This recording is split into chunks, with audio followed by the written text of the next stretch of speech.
Hey, welcome back for another episode. Today, we're going to take you behind the scenes of the August 5th Playbook Event. And this is a live virtual event. We have over 1,000 Medicare agents registered today. This is probably our 4th or 5th live virtual event. Every time these get bigger and better, we're going to take you behind the scenes, show you what it's like to prepare for one of these events, show you what it's like to execute at a high level. Hopefully you'll learn something today. Stay tuned.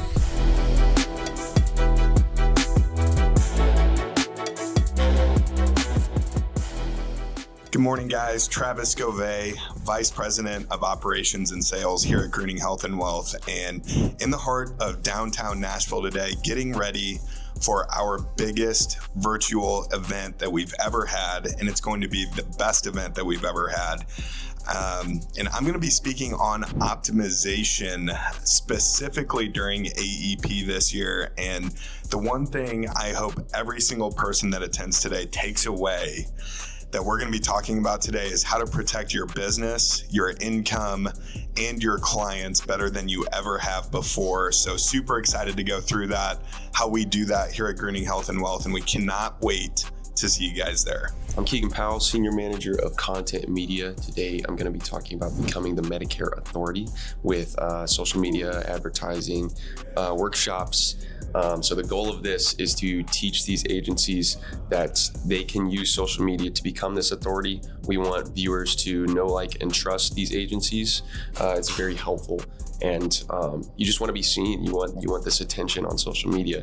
And the goal of that is to get that, that trust from people, to show that you are the authority in this space. And it's just very helpful. So that's what I'm going to talk about today. It's going to be very useful to the massive attendees that are on today. But I'm feeling excited, nervous, of course, as always, and I'm excited to run it. And so we got Joshua Dongala. Yeah, there we go, behind the camera. He's working with me today. And so it's going to be a lot of fun, and I'm excited for it. Chris Hunt, VP of Growth. I oversee our finance team. GHW Partners, our external distribution, and then our hiring side. And that's what I'm going to be presenting on today is, the hard part about scaling a business agency, which is hiring and retaining good talent. So fired up, excited to get started, and see you there. Hey there, I'm Emily Greening. I'm the Chief Brand and Strategy Officer for CoachG, and today I am presenting on how leaders create a championship AEP. And I'm ready to rock.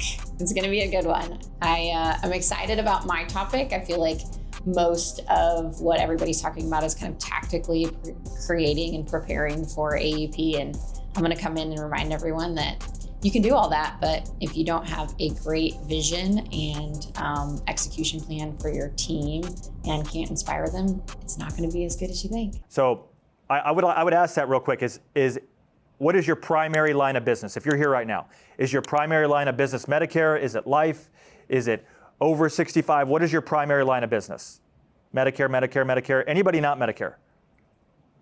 Medicare, ACA, Medicare. Awesome, we're all in the right place. So we are no different than you. We are marketing exclusively to Medicare beneficiaries, but from that, 80% of our revenue is non-Medicare related products.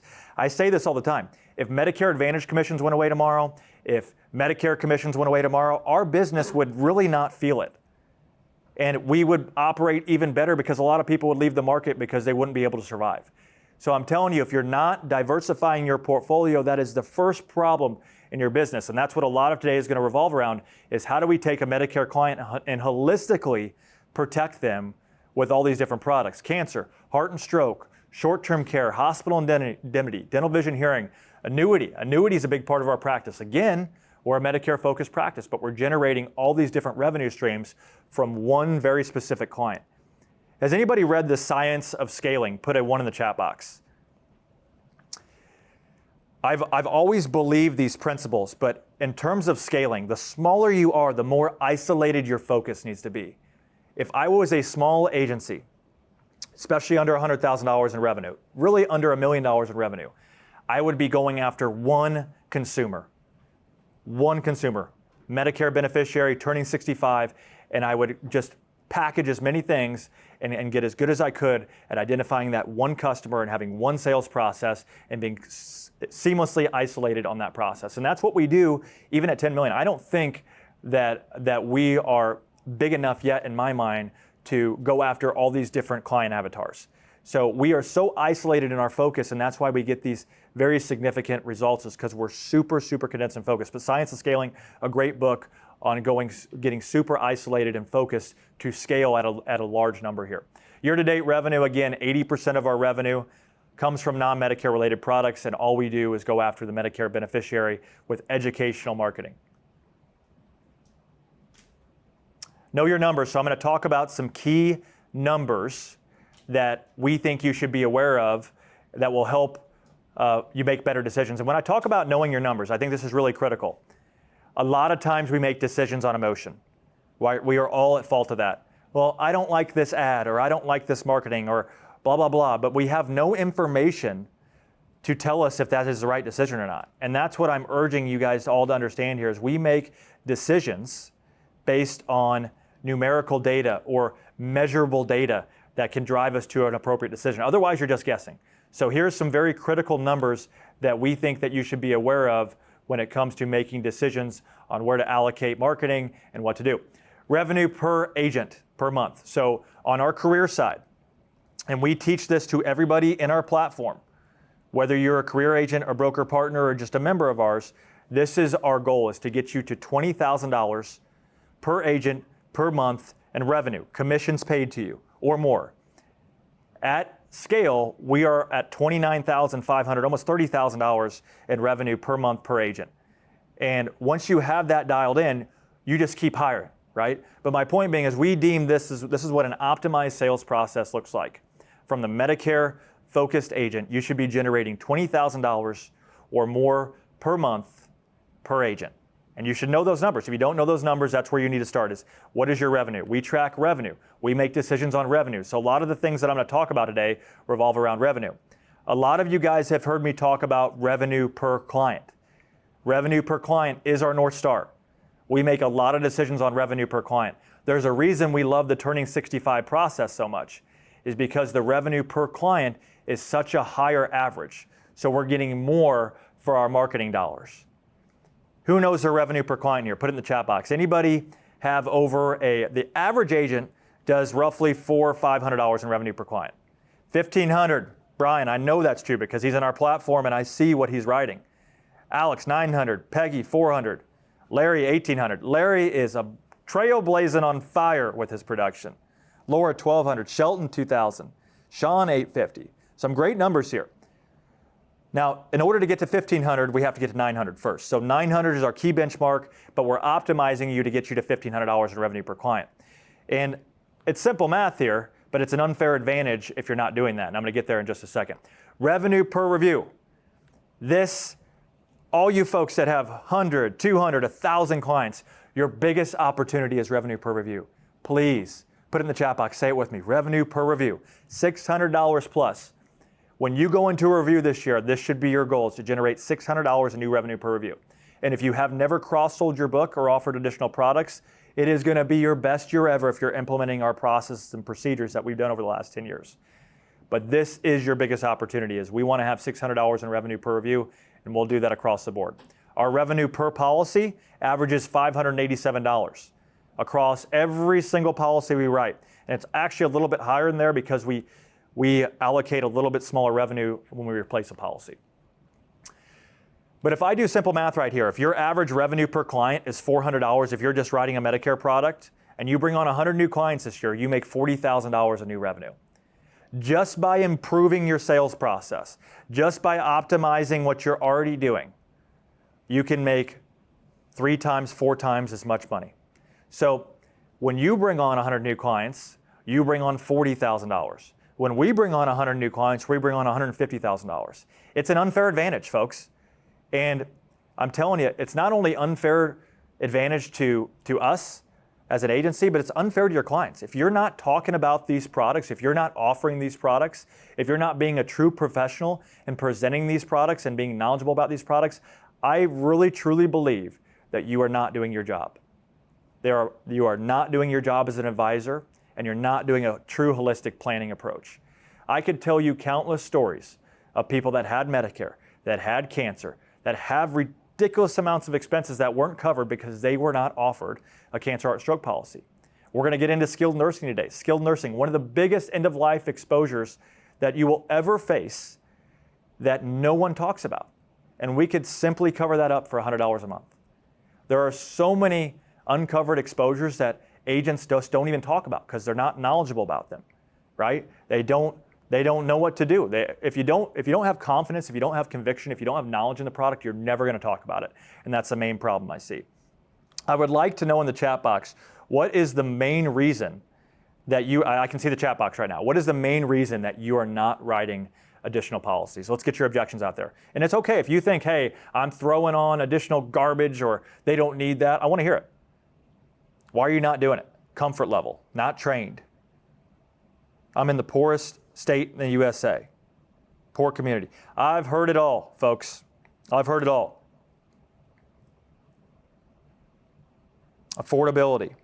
A lot of people, I see this all the time. We want to spend the money for our clients. Don't put, we say this in our team all the time. Don't put your hand in their pockets. You are not the one spending their money. Your job, we're going to talk about it a lot today. Your job is to be the doctor. When you go to the doctor's office, they make a recommendation. You don't have to take their recommendation. But why do you? Because they're the professional. You have got to be the doctor when it comes to Medicare insurance. You have got to make a professional recommendation. Whether your client takes it or not, that's up to them. But you have a job to do, which is present that.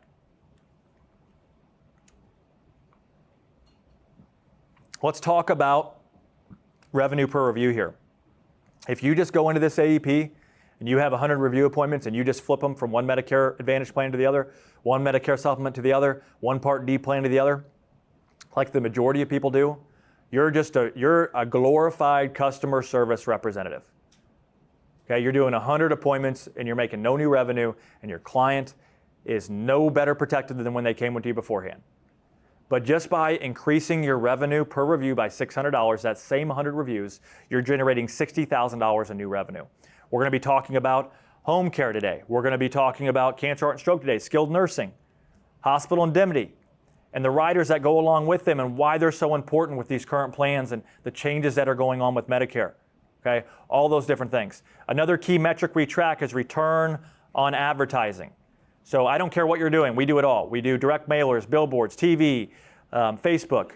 We look for advertising channels where if I put $1 in, I can get at least 4 back. I was in Vegas yesterday. I could not find a slot machine that I put $1 in and it gave me 4 back. It actually worked the opposite way for some reason. And my point being is if you can find something that you put $1 in and give you 4 back, you would never stop spending. And that's what we do with our advertising channels. And specifically, Meta is going to be our biggest one. Annuities. We do a lot of annuity business, and we have a metric for that every 21 new Medicare clients we take on, we issue an annuity with about an average $240,000 face value. So optimizing, I'm going to breeze through this because this is really Travis's. I'm just going to do high level of how we optimize, and Travis is going to do a deep dive. He speaks right after me, and he'll get you rocking and rolling for your revenue per review. What does this look like to you? I know a lot of you guys have seen this before, so I'm going to spoil it, but this is our menu. We are going to show this exact menu. Who's drawing on my screen? I'm getting all these colors on here. I don't know what's going on. Bear with me. This is the menu. Okay, so we show this to our turning 65 appointments. That's one thing I want to make really clear right now is I'm going to show you our turning 65 metrics here coming up. We do turning 65 new business 9 months out of the year. And then we go into AEP. We focus on our review appointments and still generate new business. But we use the exact same concepts year round. On our reviews, we show this exact same menu. And you have to understand, consumers, we as consumers, are taught to pick from menus. When you go to a car wash, you get the value, the super value, the maximum value, you're choosing from a menu. When you go to Starbucks, do you want the venti, the large, whatever? You're choosing from a menu. Why are we not offering insurance in menu format? People are subliminally taught to choose from menus. We should be offering insurance in the exact same way. We call them umbrella plans. I assume most people on here have an umbrella personal policy. People understand the umbrella concept. It protects you. It covers you up from the gaps. So we use the umbrella concept in the same format. But you can see our small, our Umbrella One, which is on the far right there, that umbrella package, it's a Medicare plan with a cancer, heart, and stroke. We don't offer an umbrella package without an additional policy. Our Umbrella 3 on the far left, our large, that has critical illness protection, it has hospital protection in it, and then it has short-term care protection in it. So we have all these different options, and obviously, just like anybody else, small, medium, or large, a lot of people choose the medium. But we are a leading distributor for recovery care, short-term care, with several different carriers. That, I think, is one of the most valuable products that no one talks about. Travis will get into that shortly. First year commission breakdown. If you're writing an Umbrella 3, that package on the far left that I just showed you, this is a street commission. So street commission, if you're a street agent, if you wrote an Umbrella 3, that's a $1,700 revenue package. So you can keep writing Medicare policies, or you can enhance your sales process. And to build a better sales process, it doesn't cost you any money. To improve your sales process, it doesn't cost you any marketing dollars, it doesn't cost you any additional money, right? This is just enhancing what you're already doing. Just doing more. And that's what I talk about all the time. More revenue, more leads, more people. It's just doing more of what you're already doing. Here we go. Welcome, everybody. It's so great to see you guys. I see a lot of familiar faces on here and some new faces. So again, my name's Travis. I oversee our operations and our sales here at Greening Health and Wealth. And really, what does that mean for you guys? To keep it very, very simple, and Chase said this, my number one job 9 months throughout the year is to make sure that everybody, whether it's our internal team, our partners, our CoachG members, is to get to $1,500 in revenue per client. Okay. Now, what does optimization look like in the next 3 months? Really, my number one job is going to be to help all of our members and everyone inside our internal team, everyone within the platform, to get to $600 per review. Now, what does optimization really mean? So for everybody on the call today, and I say this every time, but optimization, the longer that I do what we do and that we get into what we get into, optimization changes just a little bit from a definition standpoint. So yes, we have $20,000 in revenue per agent per month, $1,500 in revenue per client, $600 in revenue per review. But what else does optimization really look like? Whether you're a solo producer, whether you have a team, whether you have a big team. Well, optimization is really optimizing your time. Okay, so time during AEP is super, super important. We're going to protect your business, protect your revenue, and ultimately you're going to be protecting your clients and better protecting your clients. So when we go through this, naturally, I always talk a lot about numbers and a lot about revenue, but you have to remember what you do for your clients is so dang important. When you protect your clients, when you talk about additional gaps and additional exposures, and you protect them with those things, you are doing such a good job protecting not just their Medicare insurance, their retirement, but protecting them from when it matters most and when they need it the most. Okay, so 9 months out of the year, $1,500 in revenue per client. During AEP, I always like to use this as an example. So for most agents and agencies out there, if you are doing current client reviews and you're just either, maybe you flip their MedSup, maybe you flip their Medicare Advantage plan, or you're just reviewing a prescription drug plan, right? We're getting $0 in new revenue, in new business on those current clients. So this is just an example of 100 clients and 100 reviews. Now, if you take that same 100 clients, and this is the exact same concept with our Turning 65 business. If you take those exact same clients and you take this system and you follow this process and you're able to add on $600 per review on average with just 100 clients, that's $60,000 in new business just on those exact same reviews, taking the exact same time with the exact same person. All we are doing is now adding more revenue for that same client. And now, I know I saw some numbers earlier. There are people with much larger books than 100 people. So if you take that and you continue to scale that up with just say 60, 75%, 80% of your actual book of business right now, just imagine what that can do for you, for your agency, and for your business, and for your income. Okay, so that's super, super important. Now, I want to take a look. Let's take a look. The numbers on the left-hand side there, that is our revenue from 2025 AEP last year. And I'm going to break down the numbers a little bit more, but just to give you guys an overall perspective on what that actually looks like. So last year, from October 1st through January 1st, the end of December, we generated just over $1 million in new revenue in new business. Okay. We submitted a little over 2,100 applications as a group, and roughly 40% of that came from current clients and current client reviews. Okay, because we still run Turning 65 leads, we still run our same business model October through December, but we're also just sprinkling in these current client reviews. Now, 2026, our goal is going to be $3 million in new revenue from October 1st through the end of December. And roughly that's going to be about 5,000 applications. And with the number of agents that we will have during AEP, this roughly comes out to 200 applications per agent, which is going to be 66 applications a month per agent at roughly $600 in revenue per application. Now, if you saw Chase, he put this number up earlier. Our average revenue per application year to date, it's $590. Okay, so we are right at that $600 mark.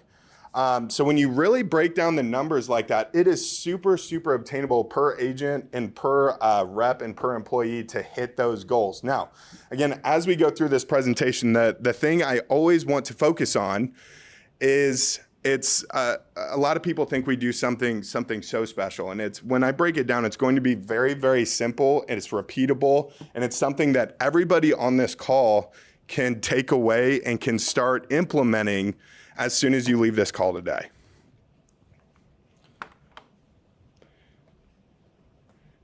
Oh, there it is. It's like, where's the chat box? I want to see the chats in here. There we go.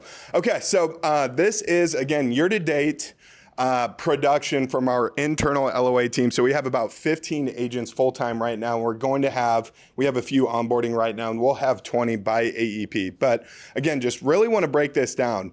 Cancer, heart attack, and stroke is our top two products. Medicare supplement, then recovery care, short-term care, hospital indemnity, dental vision hearing, and then we have Medicare Advantage. So at the beginning of the call, I talked about optimization. Part of that is protecting your revenue, protecting your business, and protecting your income. So how do we do this? If Medicare, okay, and I don't want to make this as big of a deal, but if Medicare Advantage, all of the commissions went away. If Medicare supplement commissions went away, we're already starting to see in some states, Medicare supplement carriers are going really reducing their commissions. Does that suck? Yes. But how do you protect yourself from that? It is by product and portfolio diversity. Everything that we do, it's repeatable. You guys can take that and start implementing those exact same things and protect your business and protect your revenue and protect your clients. So if you look at the middle there, again, Chase emphasized 80% of our revenue right now is from not Medicare products. And this is not including annuities. So if you add in our annuity production into that, ultimately Medicare production and revenue, it's going to be less than 10% of what we actually generate. Okay, that is super important to understand. Now, from an AEP perspective, come on. My slide won't change here. I don't know what's going on. You gotta move your finger over that screen and then click on it. Oh, there we go. How exciting is that? Sorry.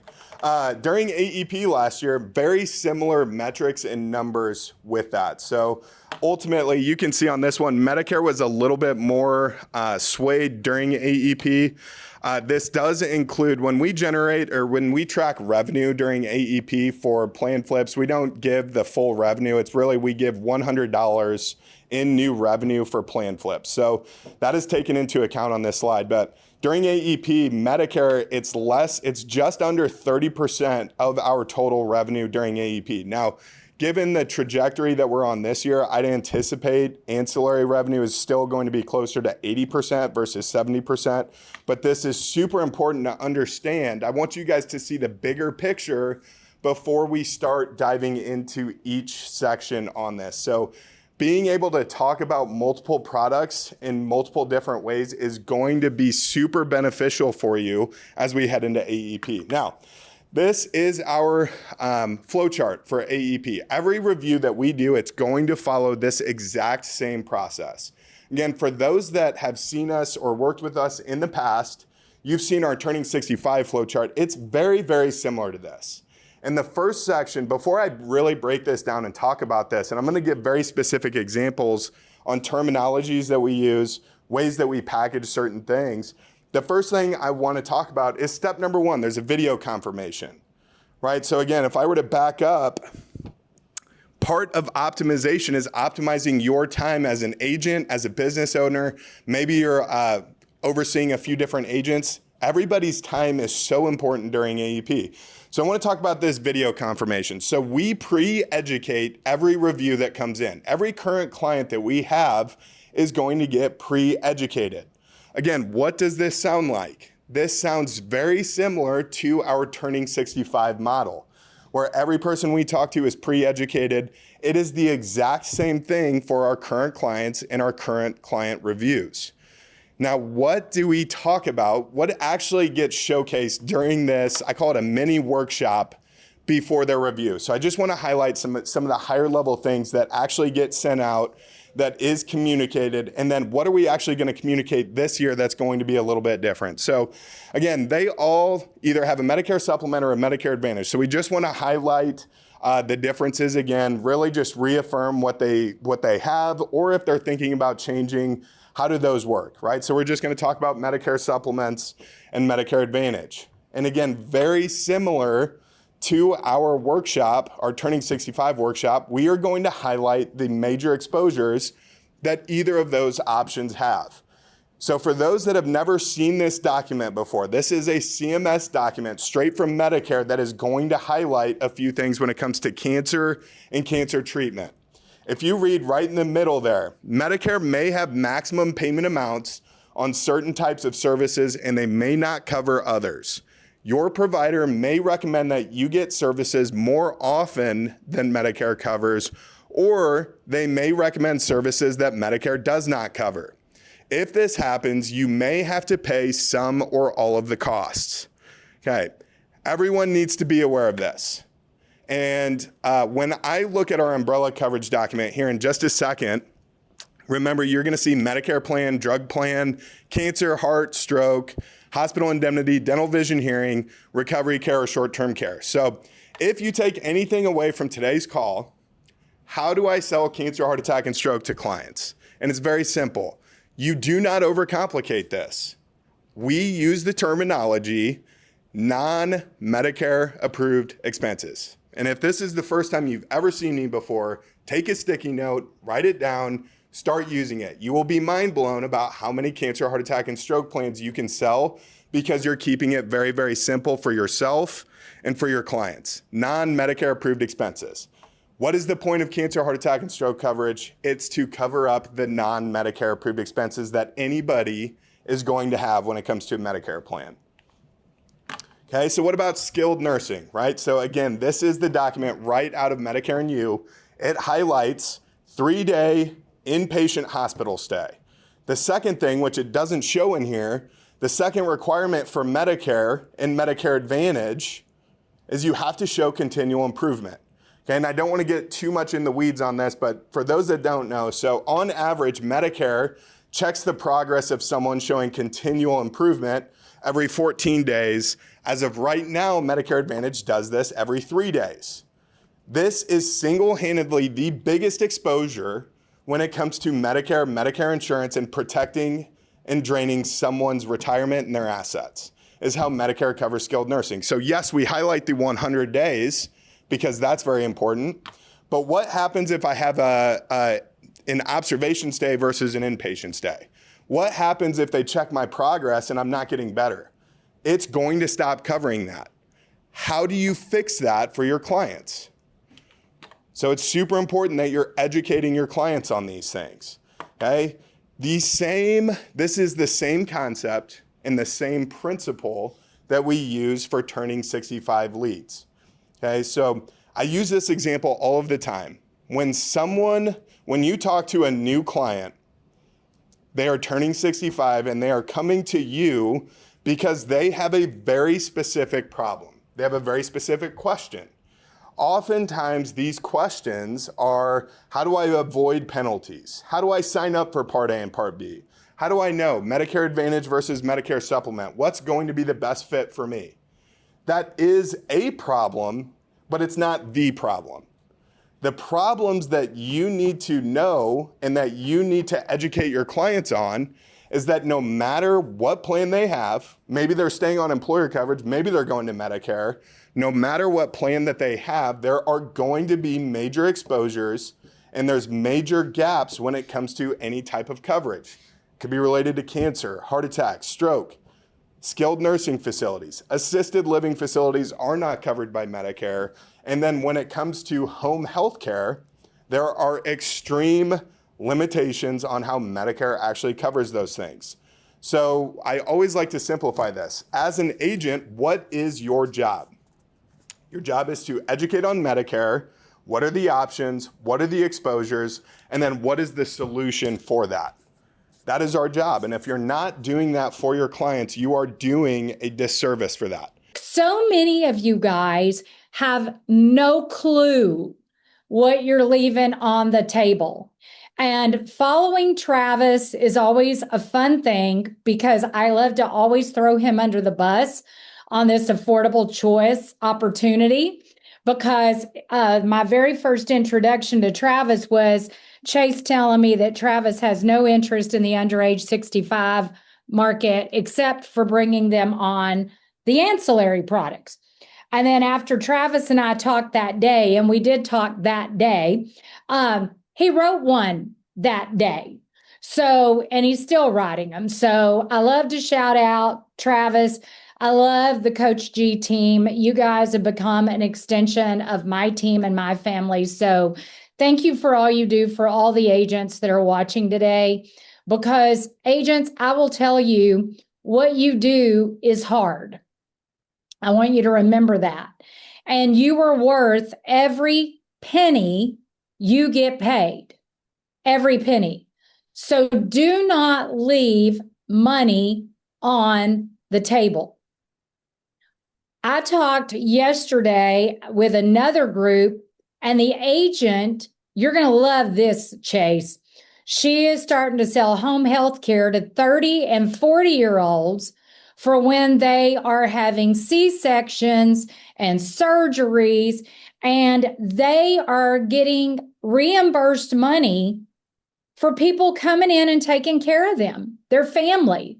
And that is such a cool thing. But she said that what this one customer does, every time she calls to tell her about a new product, this customer's name is Yolanda, and she says, "Hey, Kara, I want to thank you for thinking of me first when you get a new product."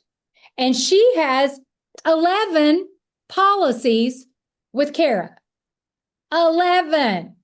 So everybody right now, stop what you're doing and say, I want to get at least 5 policies per client.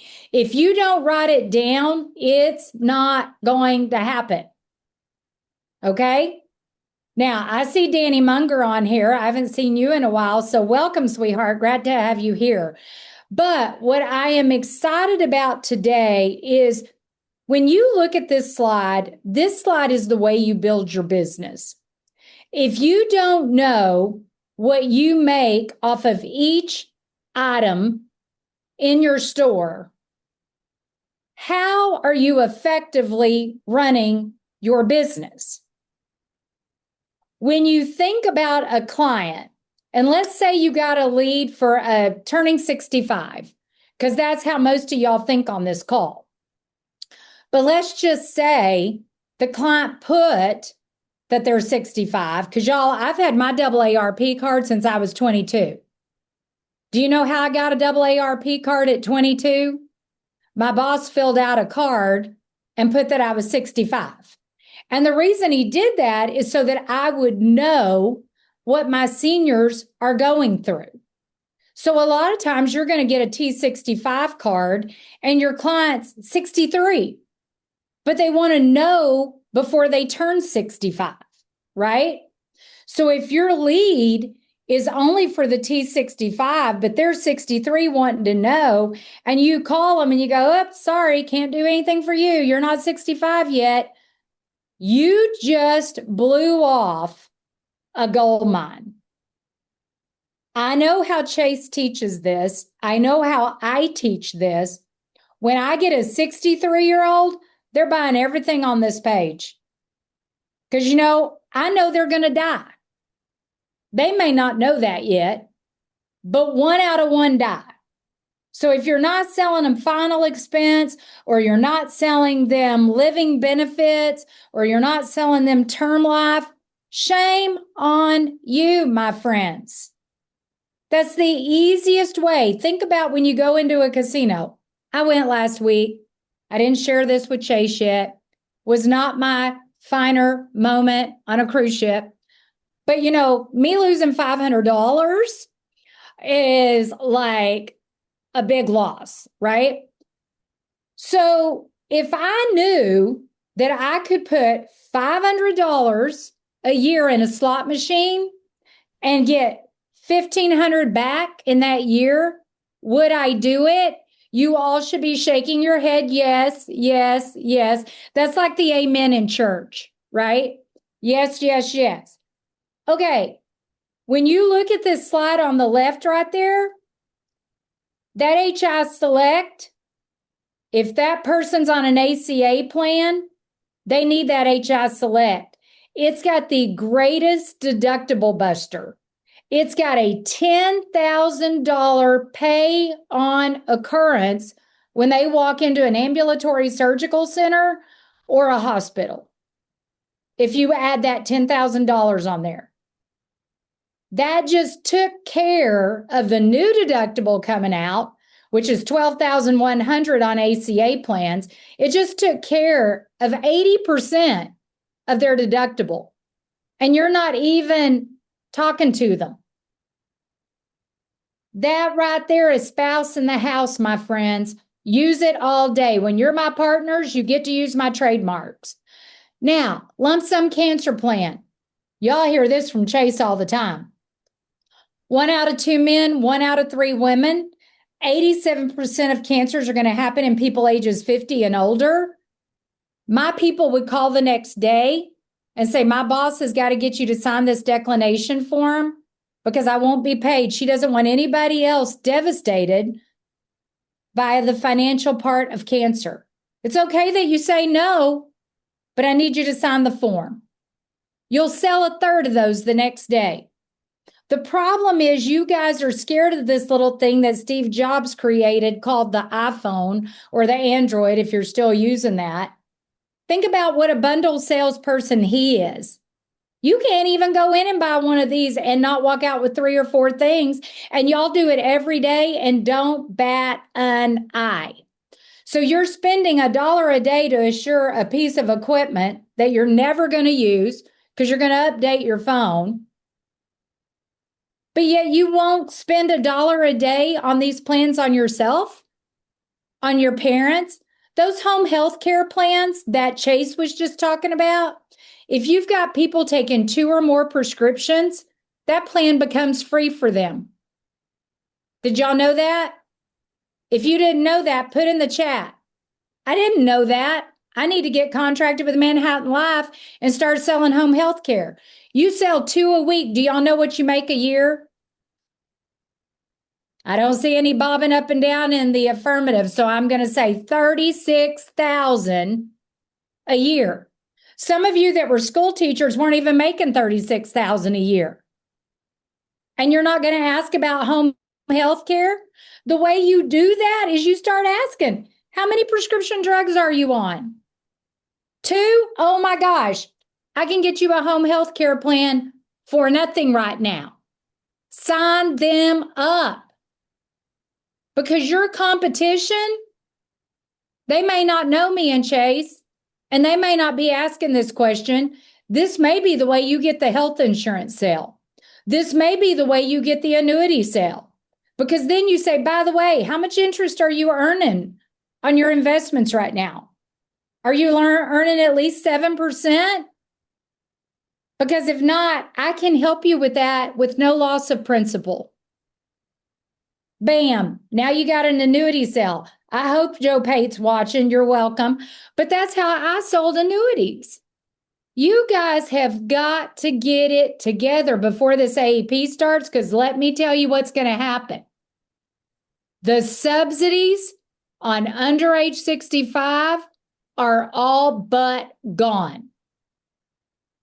All but gone. I talked to an agent a couple of weeks ago. I have to share this story because you can't make this stuff up. The dude goes, Galen, I get it, but the customer wants an ACA. Okay, well, John, you just told me, and I changed his name to protect the stupid. Just kidding. Just kidding. Y'all want to laugh about that. Anyway, I said, here's the deal. He can't afford it. You already told me that he can't afford the $1,800. I don't care if he wants it all day, too. I want to be the Queen of England instead of the Queen of Bundle. I'm not. I won't ever be. I wasn't born there. Sometimes you've got to accept the fact, Jack, and then say, but I have a great option. I have a great alternative. And when I build you this package of protection, and if you guys aren't signing up for our boot camps here in Fort Worth, Texas, you're missing out. We have a ton of fun here. We are in the stockyards. Lunch is provided. Dinner is provided. We'll send y'all out a link. Chase will get it from somebody here and send it because that's what everybody does for Galen. But at the end of the day, it's about you making what you deserve for the work you do. 24-hour accident plan. I want y'all to think about this a minute. There is an accident that happens every minute of every day. 3 of my employees have made money on the 24-hour accident with Manhattan Life. And I'm not talking commission. I'm talking the benefit they get. My whole family gets it from me. I fell yesterday, out here out front of the building, but I just popped right back up and said, I got an accident plan, so I'm good. If you don't have these plans, people aren't going to buy them from you. You get paid commission.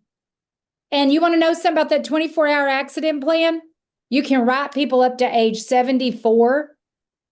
How many people have accidents from 60 to 74? That is huge, huge.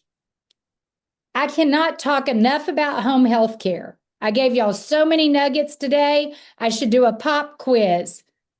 If you're not making 6 figures and you're on this call, the question today from me to you with all love, because it is my birthday.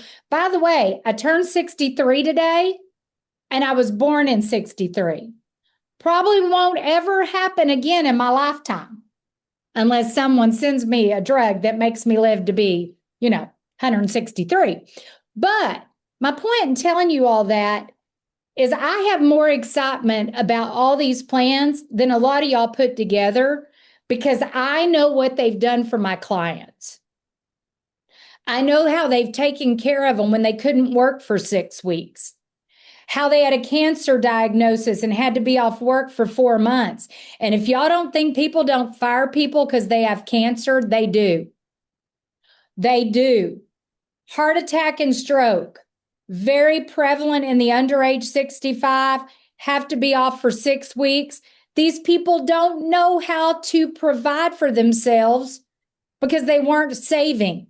They thought they were invincible.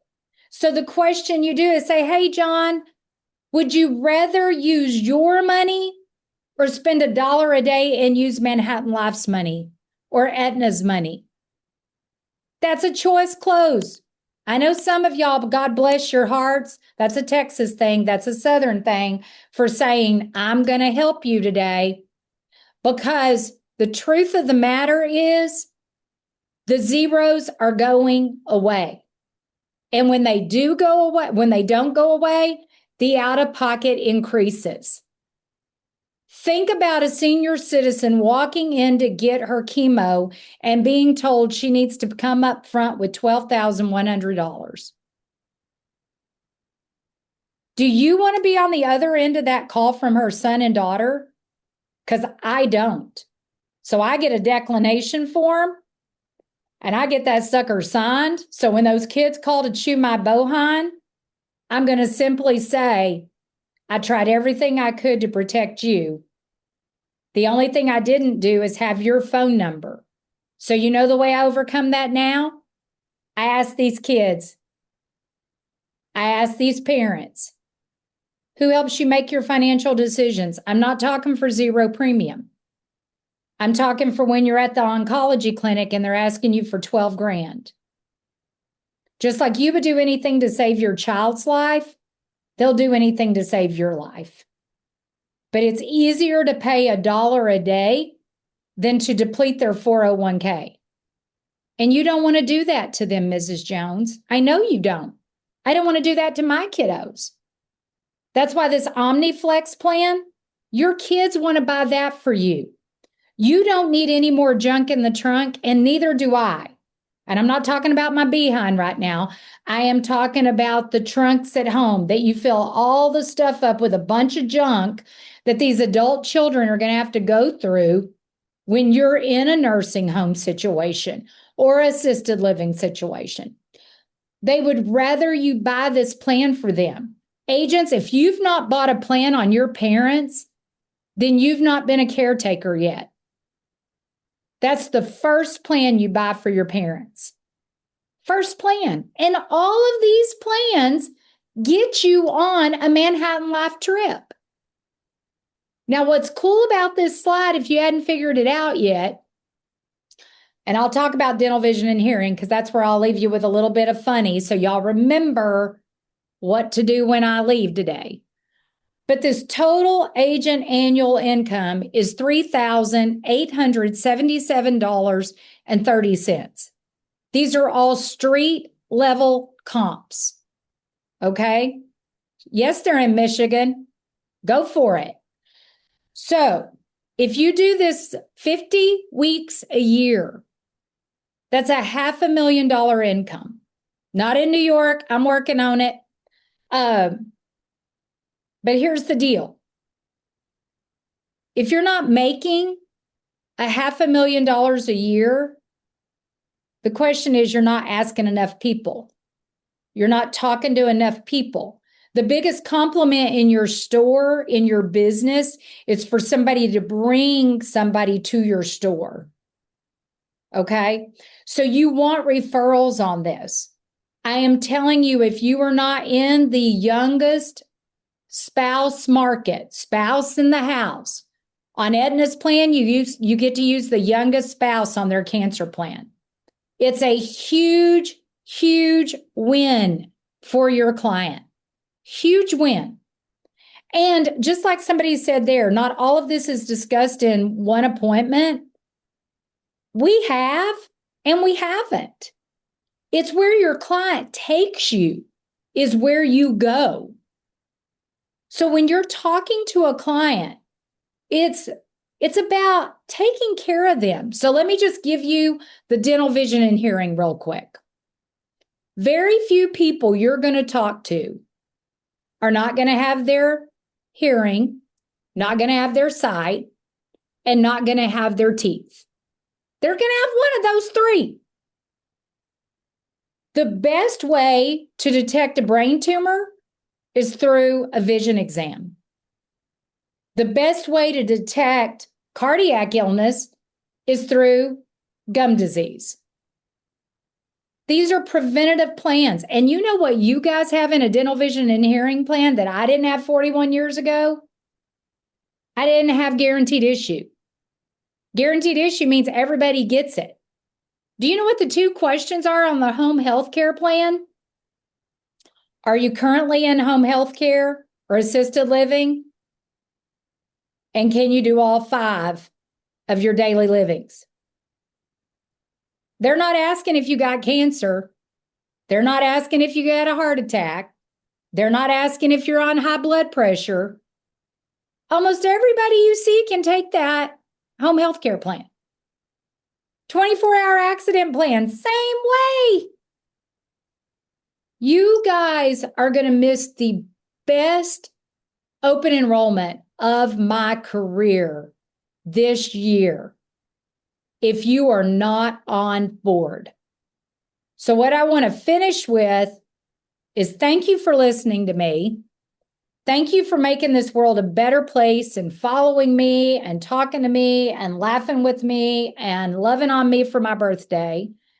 Thank you for what you do for your clients.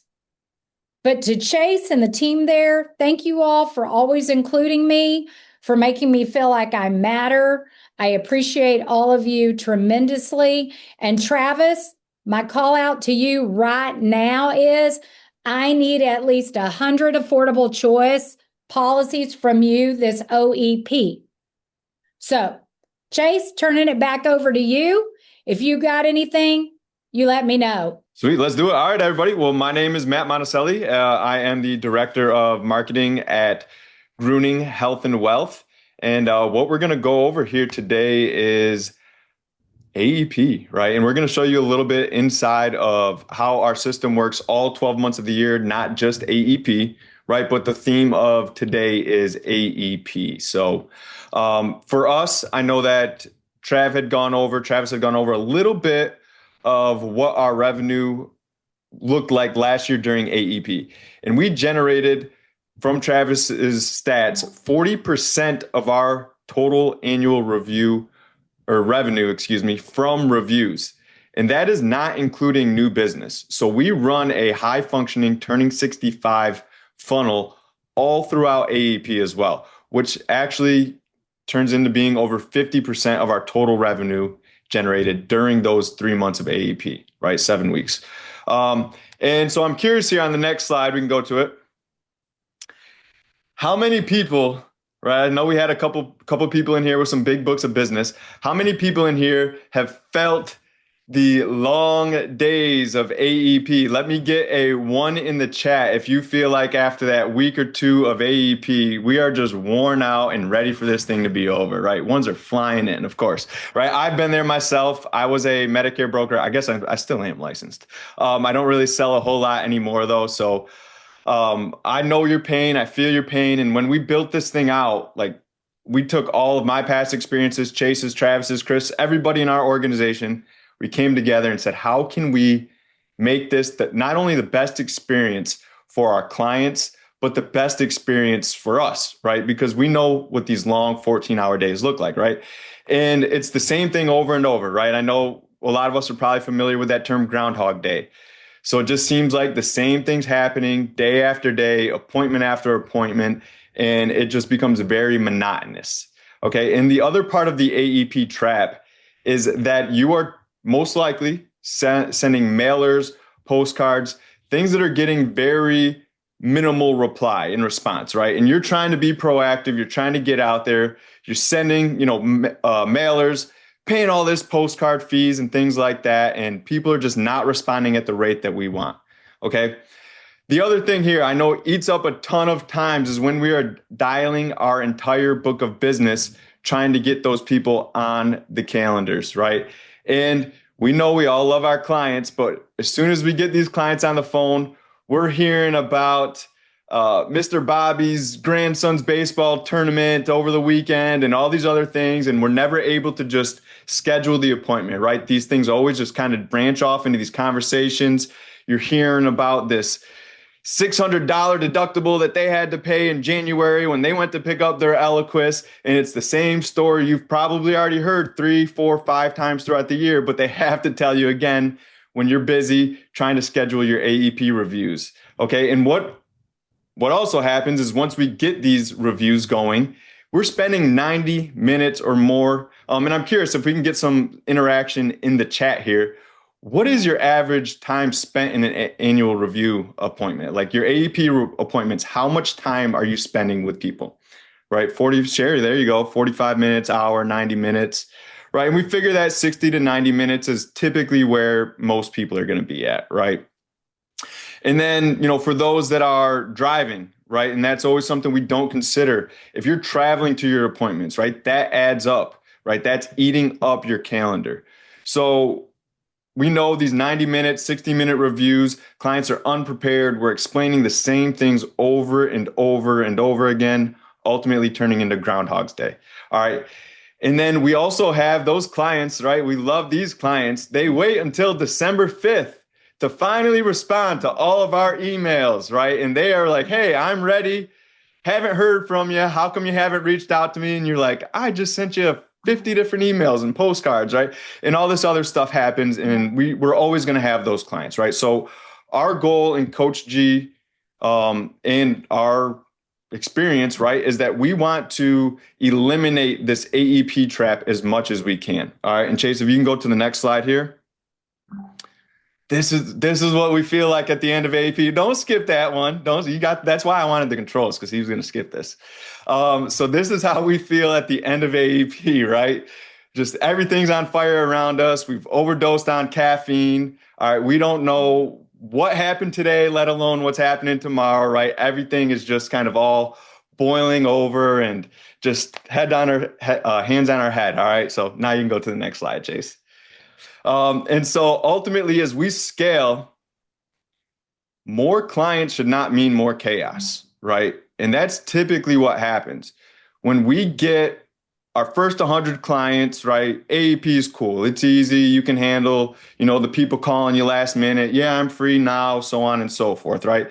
But as you continue to scale, your life should not be more chaotic, right? As you scale, you build the right foundations, you have systems in place that allow AEP to be a growth season, not just a service season. And you'll hear from us a lot, right? Games are won before the season starts. We are sports people. Chase obviously has mentioned that he's coached college football before. I actually coached college football in high school as well. We love our sports analogies. And just like anything else, you have to prepare before the season starts. If you wait until that first game or October 1st to start properly preparing for everything, you're behind, right? And I think this term may resonate a little bit better, right? In sports, we always hear like, you have to rise to the level of expectation, right? And everyone expects you to rise to this level of expectation. When in reality, what actually happens is you fall to your level of preparation, okay? And that's what we're doing here, is we are preparing well ahead of time to make sure our AEP is the best AEP that we've ever had. All right, you can go to the next one here, Chase. So what does this look like, right? A manual AEP, you're doing the outreach, okay? You're waiting to get the doctor information and prescription information during the appointment. You're trying to run plan comparisons during the appointment, right? And it is dragging these appointments on to what I saw a lot of 60 minutes, some 90 minutes.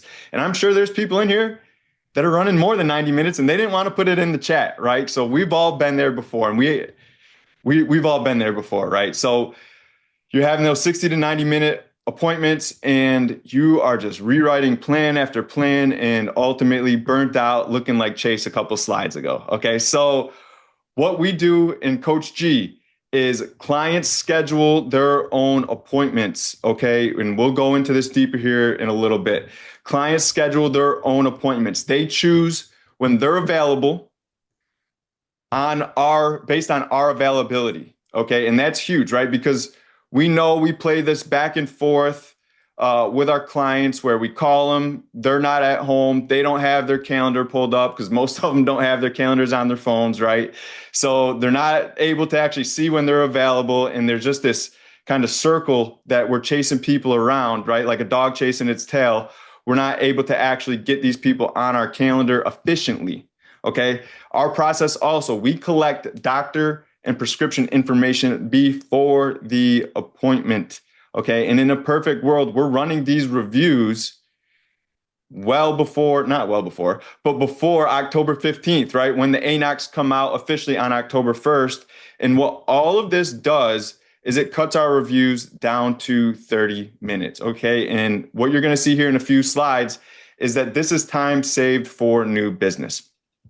So let's say that you run 200 reviews and you're at that 60 or that 90-minute appointment, right? And what this is just showing us here is if you are running that average 90-minute appointment, and this is not considered travel time or anything else, right?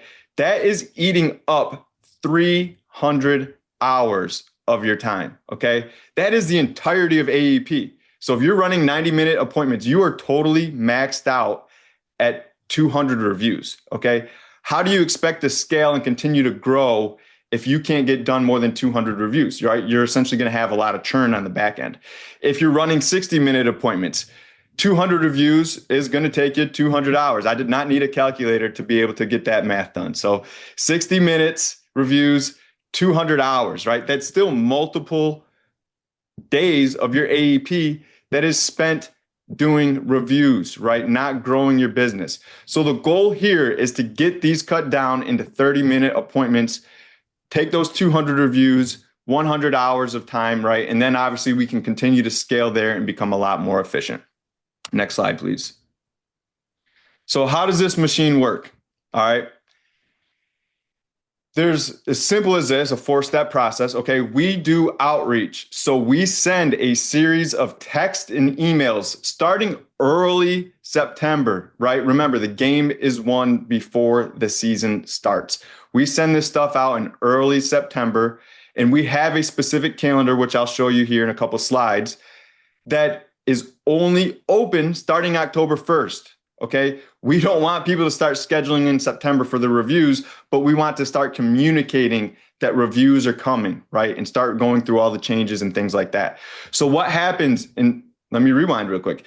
This outreach actually occurs, well, I'm getting maybe a little ahead of myself instead of rewinding, but this outreach continues until the end of AEP, right? Typically December 6th is when we're going to shut these down. So what happens is people schedule their own appointment, right? They see our availability on our calendar starting October 1st. When they schedule an appointment, we actually have a series of videos that go out to them explaining a lot of what Travis went over, okay, and how we properly prepare our clients for appointments. So they are going to see our umbrella coverage. They're going to get different communication based on what type of plans they have, or if they're, what you'll see here in the next, I think it's the next slide, the MA versus PDP versus plan terminations, right? There's a lot of different pain points that we can hit on to specific people to get them to take action. And once they kind of learn what their specific situation is, learn how they can better protect themselves. And if we remember what Chase had talked about earlier on with us asking the same questions year after year and people's needs changing year after year, we're going to uncover things with current clients that we were not able to uncover in the past because of this process, right? And then we have our follow-up system on the back end that just continues to send SMS and emails to the non-bookers through the end of AAP. So that's a key thing to non-bookers. As soon as somebody schedules an appointment, they stop getting that weekly communication, and it's multiple times a week, depending on the week. And this system last year helped us schedule over 1,500 reviews. So what a few of the main communication types that we have built out in our Coaches CRM inside the CoachG community is just general plan swaps, right? If it's just an MA person that we're going to just send out messaging to, it's going to kind of talk about the different things here, like the Part D subsidies, okay, and all the kind of noise around Part D. That is going to be our main driver for our general plan swaps and our PDP reviews, along with other pain points that we're going to hit throughout our messaging sequences to get people to schedule their own appointment, okay? Plan terminations. If you have a large book of business, maybe it's your local book of business, maybe it's not a local book of business, but it is a specific carrier or plan that's going to get terminated. We're going to have specific messaging for those people so they understand that their review this year is more important than ever because they are going to lose their coverage come January 1. Okay, so we're going to make sure, depending on what silo our clients fall in, that they're going to get very specific information. Next slide. And this is what our calendar looks like. So once they get that communication, they are going to be able to click on the calendar of their respective agent. Okay.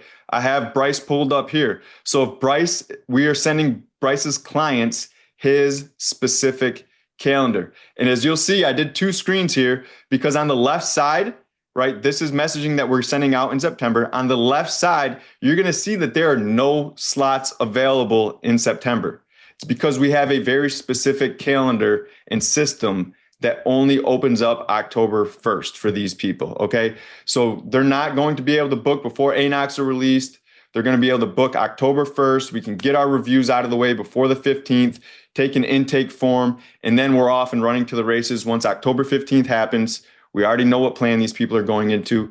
Quick sign up and we go. So, like Chase said, my name's Ashton and I'm the communications and marketing manager. So Matt just kind of gave you, the behind the scenes look at the inside of the machine, but what I do is really the outside, and it's the message that goes into everything that we do. So you can have the most gorgeous automations ever, but if you've got a generic message in each one, the only thing you're doing is you're repeating a bad message over and over, and that just loses trust with your clients or potential clients. But real quick, I just want everybody to think back to September or October of last year and think, when did you start working on the marketing for your AEP campaign? Was it like the first week of October and you're kind of rushing to draft some emails and some text messages? Or was it in September, or were you just October, 14th, 15th, you're just sending them out right then and there? Because we see that August, that's nice. I like that. That's good. Because if you go into here, we start ours in August, because what we want to do is, I don't want to build a campaign. A campaign has a start date and an end date, and I don't want to have an end date. I want us to build a presence. I want to be in the forefront of their minds when they think about Medicare. I want them to think about us. And so that's one thing about when you start too late in October or at the end of September, you're going into a room that's already super loud and you're all screaming at the same time. And so it's really nice to start ahead of time and just gently educate those potential clients. And that way, and you're not even asking them for an appointment yet. You're just educating them. You're answering their questions. And then by the time you get to October and you do ask for an appointment, it's not like you're begging for an appointment. It's the most natural next step for them. They don't even have to think about clicking that schedule link. Chase, you can go to the next one. And we don't want to wait for them to ask a question. We want to be the people who points out the problem that they're going to have and gives them the solution at the same time. Because if not, they're going to get it from somewhere else. And then they're done with you. You can go to the next one, Chase. All right. And so one great way, and you might think, I don't have a big marketing budget. I'm a smaller shop. I'm by myself. It's overwhelming. It's a lot to do. But there are things you can do that aren't going to cost you any money, such as just scheduling and posting on Facebook and making sure that you have the right message each time. And as you can see, these are some of our static Facebook posts that we have for AEP that are basically a consistent message as far as the countdown for AEP, education, things to check before December 7th, these kind of messages where we're educating and we're giving them the tools that they need. You can go to the next one, Chase. And then we have our billboards. And don't panic, don't think of a billboard as necessarily something that you have to see on the highway. You can get the same attention from a flyer that you post on the bulletin board in your church, or a trifold that you put on the table in your referral doctor's office, who's nice enough to send you referrals. As long as you're using consistent messaging and you're making it quick and easy for them to understand what you do and how you can help them. And one of the great things is we have billboards 365 days out of the year. We're not just coming to them October through December. We're in the front of their minds all the time. If you are in the Springfield, Illinois area, you can't drive 5 miles without seeing 3 billboards. We're everywhere, and people recognize that. You can switch to the next one. Okay, let's talk about messaging.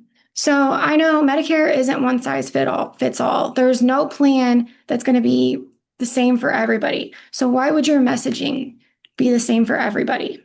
You can go to the next one. So we talk to our two different audiences, which is our current clients and our leads, in two completely different ways. You're not going to send your current client a message that you would send your lead because it's going to be informal. It's going to feel your client's going to feel like you forgot who they were, like you're a stranger. And if you've been seeing that client for 5 years and, they know about your kids' baseball and yada, yada, and you've had all these conversations with them, you're going to hurt their feelings and they're going to feel forgotten. And nobody ever wants to feel forgotten. So we never want them to feel like that. So when we talk to our current clients, we want to have that warm, familiar tone. And we're going to talk to them about reminding them, hey, let's book your review. Let's talk about like what's going on, what's changed for you this year. I want them to feel like when they come in, that they're coming in for like a quick chat and a coffee, like they're talking to a friend. So that when we book that appointment, it doesn't feel like, oh, I've got to go take care of my Medicare again this year. It's literally like, oh, hey, I'm going to come see Austin and talk to him again. Like we're going to have a quick chat. And then for our leads, we want to do the complete opposite. We want to be very direct. And then we also want them to know that we are the experts. We're going to give them tons of education. We're warming them up and we want them to trust us. We're building ourselves up as a credible source and as experts in the field. So we don't ever want to assume that they already trust us, because if we talk to them the way we talk to current clients, that would just kind of come off a little bit arrogant, and we want to earn their trust where we haven't gotten that yet. And you can switch to the next one. Okay, so the cadence for our leads. We send our leads something every single day. All year long, they get emails from us. They get educational emails. The only thing that changes during AEP is the ask. We're asking for a review appointment. So one thing that we really want to do is we want to focus entirely before like Labor Day, between now and Labor Day, we want to focus on just educating them and establishing a relationship with them. We want to be the first people that they think about when they have a question about Medicare, because we've been through them with them all summer long, and we're teaching them, we're showing them how Medicare works and how easy it is. So we want that messaging to be the same for everything. We want to be that trusted source right before everybody jumps in at the beginning of October. And then once we get to Labor Day, then the tone's going to shift and we're going to ease them into going ahead and booking that review. You can skip. Okay, and here's some examples of our leads for our emails during AEP. So I'm going to link every message that we have. I'm going to link it to a YouTube video on our YouTube channel. And that way we're giving them just a little bit of education. We're answering a question that they have. We're bringing up a question that they might not have known they had, or a problem. And then we're giving them the answer. So I want them to be able to bring it up. I want to bring it up to them every single day. And Chase, you can switch to the next one.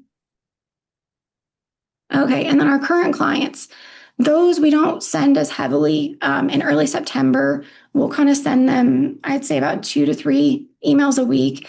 And it's very relaxed. There's no panic, just a warm tone. Hey, let's catch up. Nothing wild. We don't want to create any intense urgency until we get later on. And then we also want to, once they book with us, we want to get a text for them to confirm, and then we'll send them a couple more just to remind them, especially if you move offices or whatnot, you'll just want to let them know later on. And then we have our newsletter, and you can stay there. It's okay, you can stay there. And this is what our client sequences look like. They're just a little bit shorter, much more familiar, much more relaxed. They've got a consistent message across all of them. And excuse me, and you can go to the next one for the newsletter. Oh, and there's our reminders.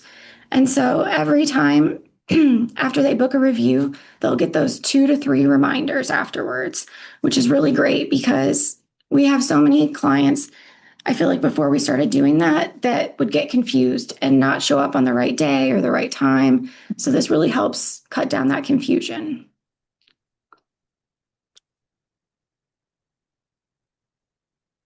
Okay, and then we do our newsletter about once a year. And it's one of those things where they're not necessarily going to read the whole thing, but it's just a way for us to engage with them. So it's a warm letter. We give them updates about what's been going on with us, what's going on with Medicare. We usually have some family photos of Chase and Emily and the girls, and it just makes them feel like very personal. It feels very personable. And then on the far right, you could see this is our Illinois Times ad. So that's another thing too. You don't necessarily have to pay thousands and thousands of dollars for a billboard. This Medicare Questions, that ad is going to go out in every Senior Times newspaper in Springfield. You can go ahead and go to the next one. All right. And I think one thing that's really important is once the appointment is over, I don't feel like the conversation should be. You shouldn't just disappear after you've made the sale. Once it's over, you want to keep following up with them. You can skip to the next one. Okay, so for the follow-up, we want them to know that we're still in their corner, that we're still here for them. They can answer questions. A lot of this will help too with, I don't know if some of you guys have been, you're at your kids' Thanksgiving parade thing or what do they call it, recital, and all of a sudden your phone's blowing up and it's Mrs. Jones and she's calling and she's blowing you up, she's texting, she's calling. And so you go outside and you're on the phone with her and it's just questions about, when's her policy packet coming? When is her card coming? And those things could be avoided with these automatic follow-ups. So now if you have those automatic follow-ups, you're not going back inside after you've missed the entire recital. And then, your husband or wife is kind of mad at you. So we're avoiding that entire situation. And then you can go to the next one. And so you really don't need more hours. You just need to plan ahead and you need to spend the ones that you have in August because the things that are going to be a big problem in October are not right now. There's not the same urgency that there is right now. And so if you use that time to build that out, you're already going to get a leg up. You can go to the next one. All right. And so that's something that's beautiful about the coach's office. This is our entire cadence for August and September. And those are all the emails that I'm going to send out to our leads, to our current clients, text messages, everything. And all of those templates are the ones that you just saw. And those are available in the coach's arsenal. And that's going to be super, super important for you guys. Our agents never have to write a text message. They never have to draft an email. The only thing that they have to do is sell. And then they're not here 14, 16-hour days. They're leaving at 5, 6 o'clock. They can take more appointments if they want and they can go longer, but they're not sitting around drafting all these emails because it's already done for them. They're just selling more and making more money. And then, yep, you can skip. And then we've got the branding blitz, which is Emily and Keegan and I's call on Tuesdays and Thursdays, where we go through all things branding, marketing, and all that good stuff. And that's all I got. All right, guys. I'm Keegan. I'm the Senior Manager of Content and Media. I'm going to kind of recap what a lot of us have already talked about. Chase, Matt, and Ashton have talked about a lot of what I'm going to go over. I'm going to go a little more in depth, but overall, just mostly social media, advertising, webinars, the whole deal, because the goal of this is for you to become the Medicare authority. And I'm going to talk about that here in a minute. I love connecting with people, whether it be in person or through social media. And that is something that you guys have as well. You guys have that skill to connect with people, or else you wouldn't be in this industry. And so I think a lot of you just don't utilize social media properly. You have the, over the phone or the one-on-one, but you don't utilize social media, whether it be you're intimidated by it or it takes too much time for you. And so I'm just going to kind of try to tell you that it's not like too difficult, and it's kind of similar as like connecting with people one-on-one or over the phone. And so like I'm going to try to tell you that it's not as complicated as you may think, because with AEP coming around, it is important to become the Medicare authority. And it's important because Medicare isn't one in October, it's one in the months leading up to it. Content, advertising, and educational workshops will help you become the trusted Medicare authority in your market. You want these people viewing you and seeing you as the Medicare authority because you want them to want to work with you. And so here's how we do it, how we show authority. We'll post short form content daily, and this is reels or carousel posts, static posts. Reels are anything like you see these a lot on TikTok. We aim from like 20 seconds to a minute long. That's perfect for, that range is perfect for education. Carousel posts would be like you see these a lot on Instagram. They're like a slideshow almost. We always do 3 slides. So we'll do like a hook first to drag people in, whether it be like a question or like something common that people are wondering about. And then we'll have a message in the middle, a little more education at the end. And then finally, like a call to action for the social media page. We do story engagement. So this would be testimonials. And then we post on the top 5, we call them, which is Instagram, Facebook, YouTube, TikTok, and LinkedIn. Those are all for short form. For long form, we do these weekly. We've now moved to twice a week. So these are more in-depth. They're optional for you guys, more advanced, but they do offer that like more value and it reaches a different audience. We post these on YouTube, and it's very important because we aim for like 10 minutes to an hour for these. Not only are these people like viewing these, they're getting more value because it's a longer video. Of course, they're getting more value from you. They're getting to know, like, and trust you more, but also they are learning more. And so that minimizes the time of a one-on-one call or a one-on-one appointment. And so it's very important. Ads, we do about 4 video ads per week at least, and then 3 carousel ads. The structure of these are pretty similar to short form, and I'll go over the differences later on. These are to promote your workshop, and your workshop is a clear educational presentation. We call ours a Medicare one-on-one workshop. We've talked a lot about this so far. But again, like we do ours pre-recorded, we make it feel live, so it's personal to whoever's watching. It's about 30 minutes, and it gives enough time to give them all they need to know about the basics of Medicare, so it limits the time of that one-on-one appointment. The perfect content, this goes for like pretty much anything, but I'm going to talk about the like short form and ads on this slide right here. So it's hook, message, and then call to action. And it looks a little different from short form and ads. So for short form, it would be the hook. You want to stop the scroll. And so if you're just scrolling on social media, you want to stop it. It's that first like 3 seconds to stop the scroll. The education would be some kind of value or explanation, something that they can learn. And then the call to action would be anything to drive engagement to that social media page. So follow, comment, share, save, like, stuff like that. For ads, it looks a little different. Hook would be about the same. And then the message in the middle is problem and solution. So you would tell them what their problem is, and then you would say, here's what you need, here's what we can do. The call to action would obviously direct them to the workshop. And here are some examples. Hopefully you can hear this. If you can't hear it, you can read it. But here's the hook. It's the first few seconds. If you take any prescriptions, we're right off the bat talking about a popular topic. Choosing the wrong Medicare plan, we're mentioning Medicare right there. Can get very expensive. So that's perfect right there. And then he explains it. And then here at the end, we do a call to action for our short form. What prescription costs have surprised you the most? Comment below. So we're telling them to comment and engage with the post. Here is an ad. So similar hook.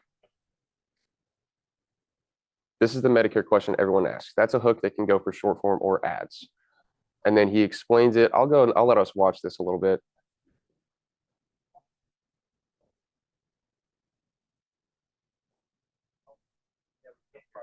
That's why understanding both is super important. Click the learn.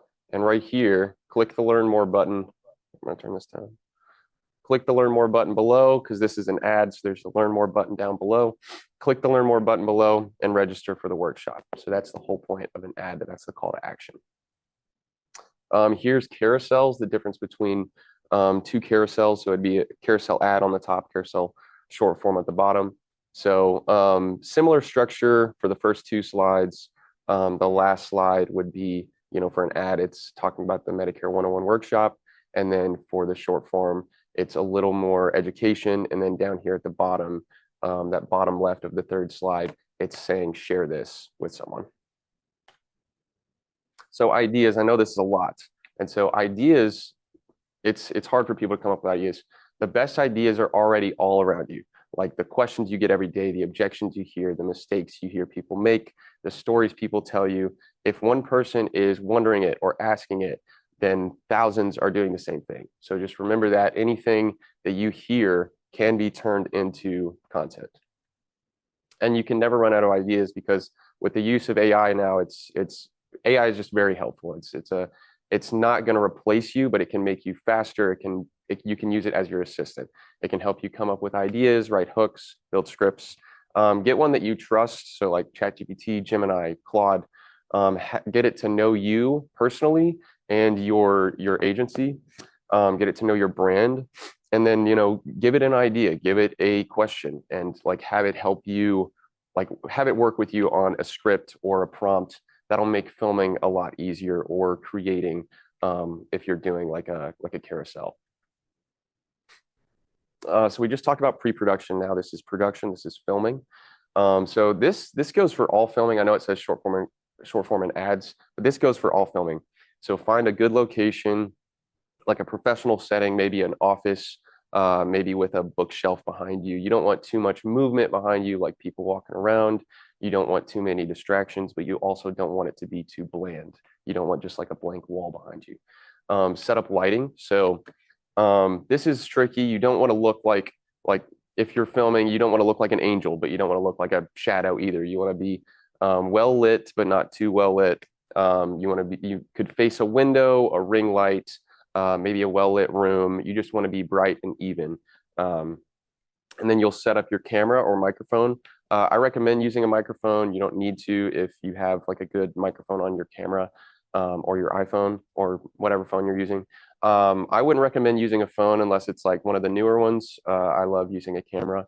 And then you record a clean delivery. Be yourself. If you're recording short form and ads, I would recommend, if you mess up, just redoing the video altogether, because it's short. Do not record the same video 100 times over. But if you do mess up like 15 seconds in, that's an easy, like you can just go back and redo it. For webinars, it's a little trickier, and I'll explain that in a minute too. But here's some examples of like what we do. So we always do 2 cameras, 2 lights. We've got a teleprompter for ads. It's very helpful. And I know this looks all like super professional and very nice and put together. Don't feel like you have to buy all this or do all of this. This is what we prefer. This is the look we like. It's a lot cleaner and a lot more professional, but you can use your phone and like a window or a ring light to get a similar effect. It won't be the same quality, but if it works for you. And so editing, this is the post-production side. So for short form video and ads, I want to say real quick, like any form of media, like all these forms of media, they require different techniques of editing. So for short form video and ads, I would recommend using CapCut. I think that's the easiest for shorter video. You can add captions pretty easy, add music, make simple cuts. For carousels and graphics, I would use Canva. They've got templates if you're not comfortable with like the creative side. Just do a clear message, design it with purpose, make it like branded to your agency, and just make it cool, make it you. For webinars, use Loom or OBS for simple recording. The only problem with this is if you're recording a webinar, again, you want it to feel live. And so if you mess up, you kind of have to do the whole thing over if you've got just one camera. And so like with Loom or OBS, you would either use your internal camera or an external that you have plugged up to the camera. We like to use 2 cameras for more professional look. Not only does it like give you that professional look because you're switching back and forth between cameras, but it also gives you the option to cut out any mistake. And so like, as long as I'm not, if I'm sitting here recording my webinar, I'll have a camera right here in front of me that I'm looking at, and then a camera right here to the side. And so as long as I'm not moving around, if I'm editing this thing and I mess up and I'm on camera A, I can cut out the mess up and switch to camera B. So as long as I'm not moving around, again, you're not going to be able to tell that I messed up. You're just going to see that I went from camera A to camera B. And so it's very helpful. You can use CapCut, DaVinci Resolve, Premiere Pro. These are all editing tools that you can use if you're comfortable with editing or wanting to learn how to edit. And I know this is a lot, so if you don't want to do this yourself, this is something that we offer through White Glove. So we do like recurring content. This is producing social media content and managing your accounts. That's like all the way through like planning, filming, editing, and posting, managing your accounts. Webinars, so we would film and edit your webinar, ads, writing, filming, editing. Or if you're comfortable with filming and you just want guidance or you just want planning, we can do all of that too. And we can just provide the editing support and the guidance as well. But here are some examples. So here's Brian. He filmed himself and we edited for him. Let's see. We're not going to watch the whole thing, but just an example. This is one that we filmed Craig on one of our locations, and this was an ad for him.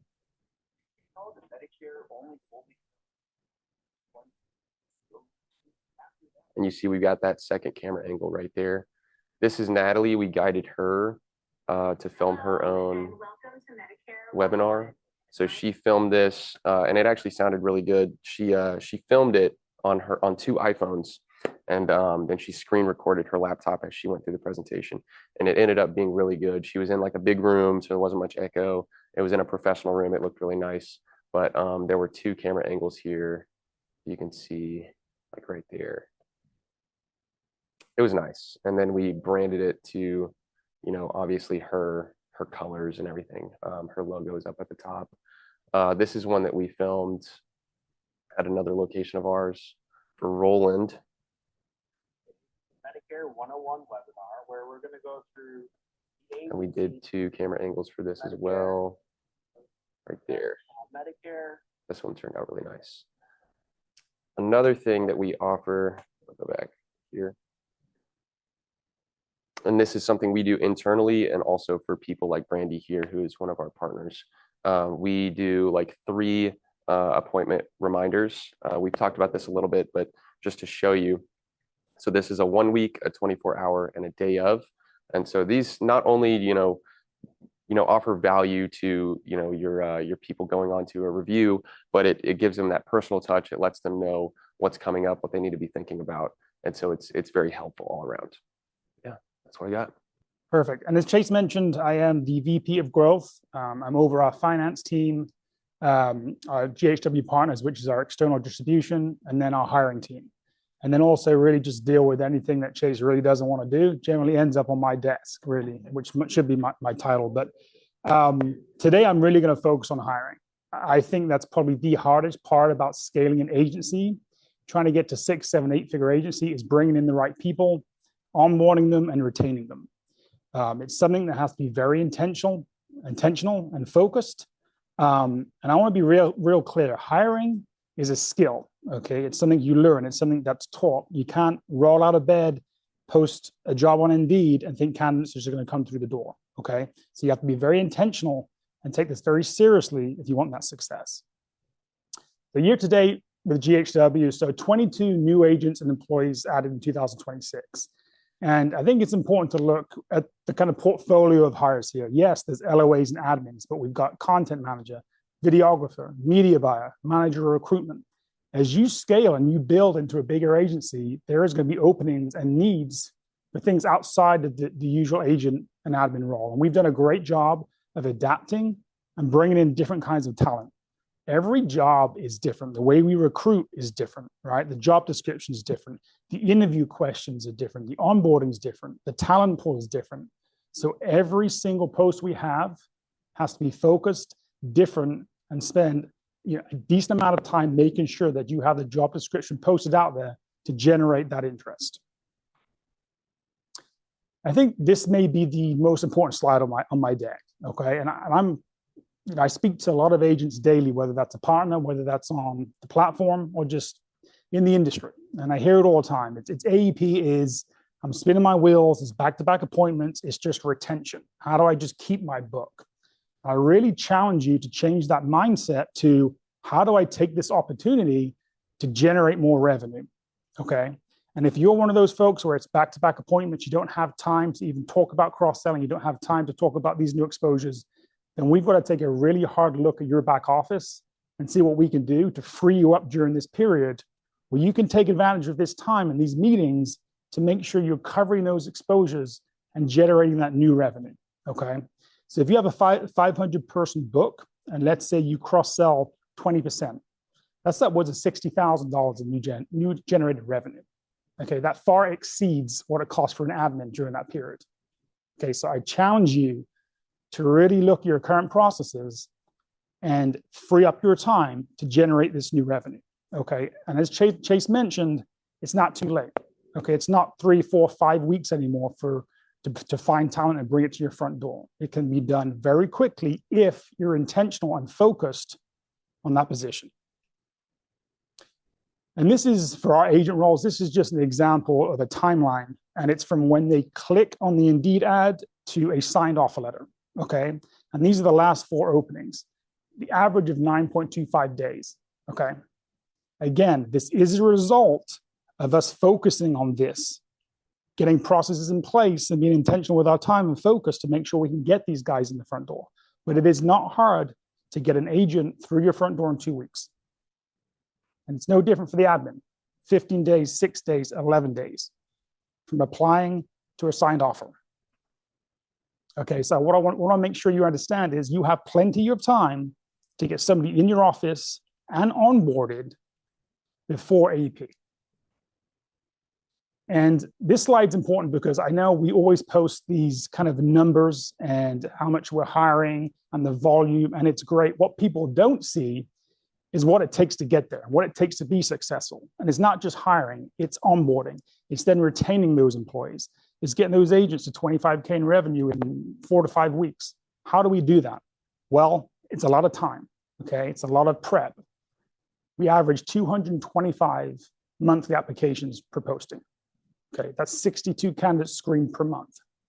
60% of phone interviews go in office, 85% of in-office results in an offer. Okay, to break that down, that's about 47 hours per month. Okay, and I know nobody on this call has 47 hours a month of free time, and if you do, that's a bigger problem. But the other part about this slide is the bottom 85%. And the reason that's important is because what I need to make sure and what my job is that if I'm asking the leadership team here to take 30 minutes to an hour off their schedule to interview, I need to make sure that candidate's qualified, they're a culture fit, and they've got a good opportunity of taking that job. Okay, I don't want volume through the front door. That's just wasting time. Okay, and we do that again by being very prepared and intentional about our phone interviews. Are we asking the right questions? Are we doing video interviews? Are we making sure that that candidate is qualified before it even walks through that front door? Okay. And you've probably heard Chase mention this a few times, and it's pretty ingrained in our leadership is, you know, if I have an issue, if I need to learn something new, or I don't have an answer for something, I go and find somebody who's done it or they're doing it. Okay, that's always the answer.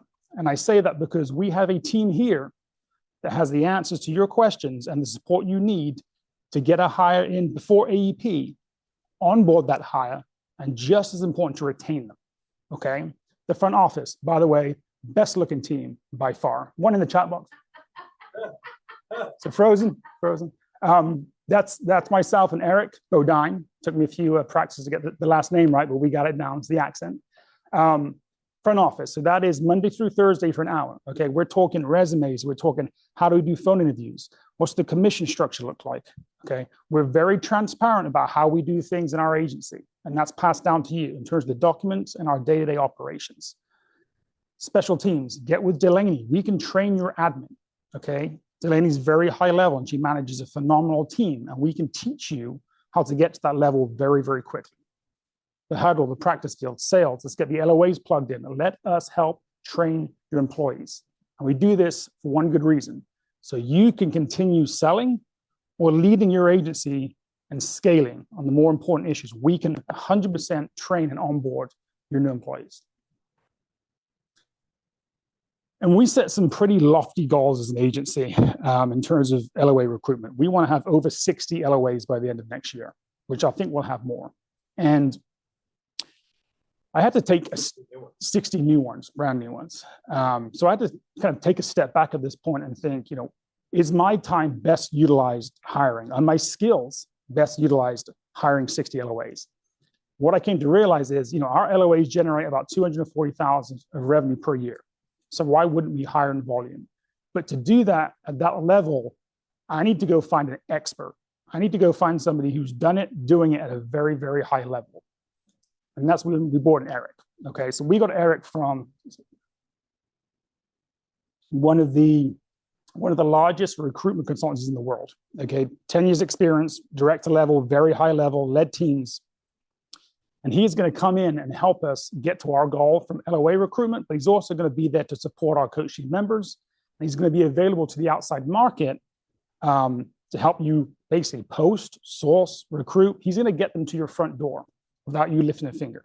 Okay, you can then transition into our onboarding support. So we're not just going to leave you hanging at the front door. We're then going to get them geared up so they can hit the ground running, and it's going to solve those problems. Again, getting 50 hours back a month. I can promise you the cost of this service with 50 hours back, it's a no-brainer. A proven pipeline, 255 applicants per job posting, okay? We don't hire remotely right now. So we have a ton of applicants that have come to us that are qualified, okay? That can easily slot straight into your agency if you're open to remote positions. Okay, it's instant.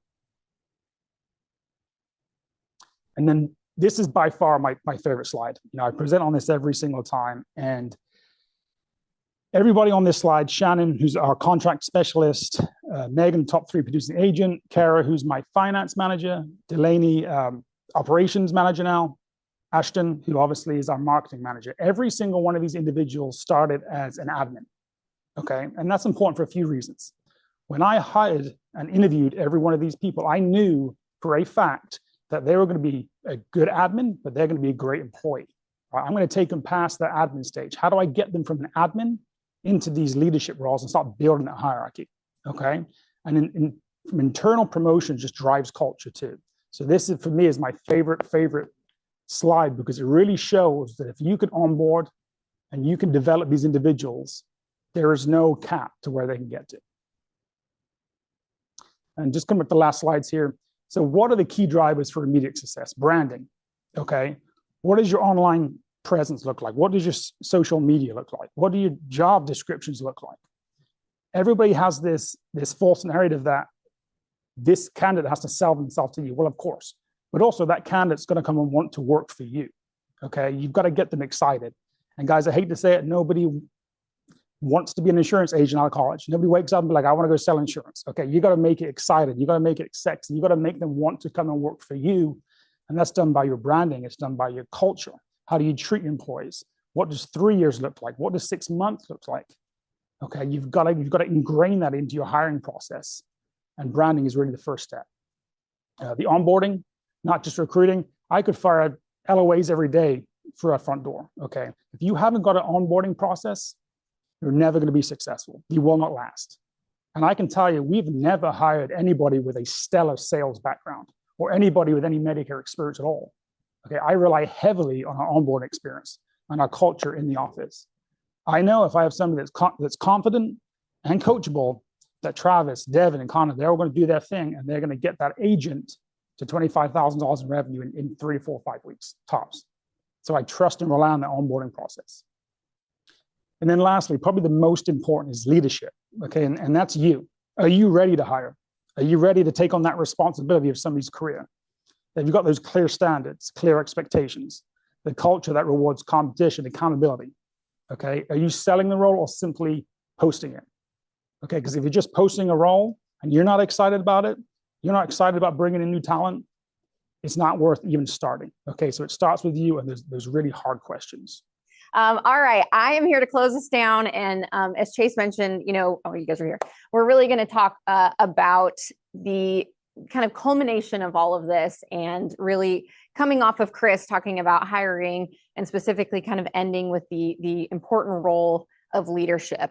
And I will say, I saw a couple of things flying in the chat there around like, well, I'm a brand new agent. Like, is this the right place for me? Honestly, those are some of my favorite people that join our platform here at CoachG to really take you kind of from, this brand new infancy stage to watch you kind of develop and grow over time. And so while this presentation will probably talk a little bit more about leading a team, like if you're a solo agency owner, I want you to put kind of that hat on both sides, right? For you specifically, how are you leading yourself? Like there is certainly a role that comes into AEP of leading yourself. And I think about the, several years of watching Chase in the AEP years, when he was selling, at a significantly high level, and the 7 to 7 days, and, what that process looked like. I mean, there is a significant kind of mindset that is needed. There is a discipline that is needed. And there is a leadership of yourself to keep the train moving that's needed, right? Now watching Chase in the role that he's in, leading our organization, it's a different type of mindset, but it's also needed significantly. And so again, either hat that you're wearing, it's an incredibly important one. So I'll kind of speak to both sides because I think that's really important, but wanting you to understand that, you're in charge of your own destiny here. And while all of the things that my fantastic favorite people talked about, whether it be, marketing or communications or media or sales or hiring, all of these things are incredibly important. But really in the end, if we don't kind of have a vision for where we're heading and we don't have a strong kind of leadership to back that up, a lot of that, in the end may not matter, right? So let's dive in. Again, kind of what I'm talking about, right? Most agencies spend a lot of time preparing for this monster that is AEP, right? All the things that we've been talking about today are probably running through your head, and you're either thinking like, okay, or man, I feel behind, or whatever that feels like. There's that checklist in your brain of like, here's all the things that I have to do to get me there. I'm going to say that championship agencies prepare their people. And so there's a kind of a whole other element that I feel like sometimes gets left on the table in terms of preparing your team effectively, or again, preparing yourself effectively to run the best AEP that you can. So again, the season starts with you, right? And where we're going to focus today is kind of 3 themes: leadership, creates, culture. So we just came off of really almost every presentation today kind of spoke to how we do business, which in my opinion is culture. And, specifically coming off of Chris talking about internal hiring and the role that that's playing and things like that. We're going to talk about how leadership plays a significant role in creating the culture within your business. We're going to talk about how that culture then shapes your team, and it shapes how they produce, how they interact with each other, and kind of how, again, you do business every single day. And the team that you've created then is going to create that client experience. So the person that you've now communicated to this entire time is going to then be serviced by, again, either yourself or someone on your team. And so making sure that we've set them up for success and are clear on what's important is going to be a really important component.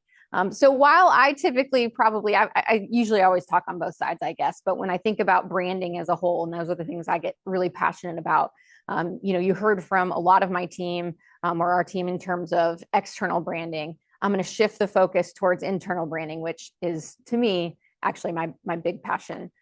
Is again, how do you run your team? How do you set your team up for success? So let's talk about what what does it mean to create culture as a leadership team? So first and foremost, defining the season before it starts, right? So what are you trying to accomplish? Setting those goals, communicating that vision repeatedly, establishing the standards that you're looking to set, and then launching the season, right? So let's start with, what kind of season are we about to have?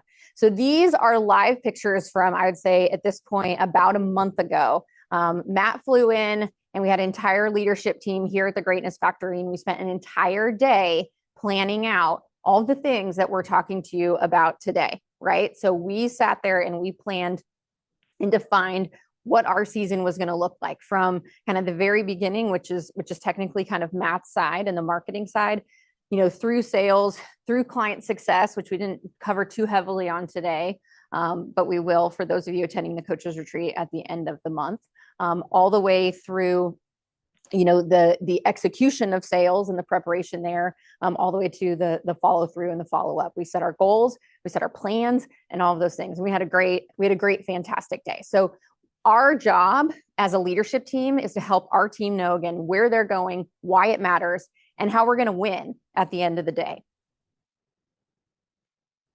So within that framework, I would say the two things that we consistently think about through kind of our lens is going to be our vision and our mission, and then our standards, right? So if you don't currently have, if you have a significant team and you don't currently have a defined kind of internal culture, I highly recommend taking some time to think about that. And now might not be the time, right? So for now, it might be you set a vision for what your AEP is going to look like, and you kind of, head into 2027, really significantly sitting down and thinking about what what you stand for and what's important to you.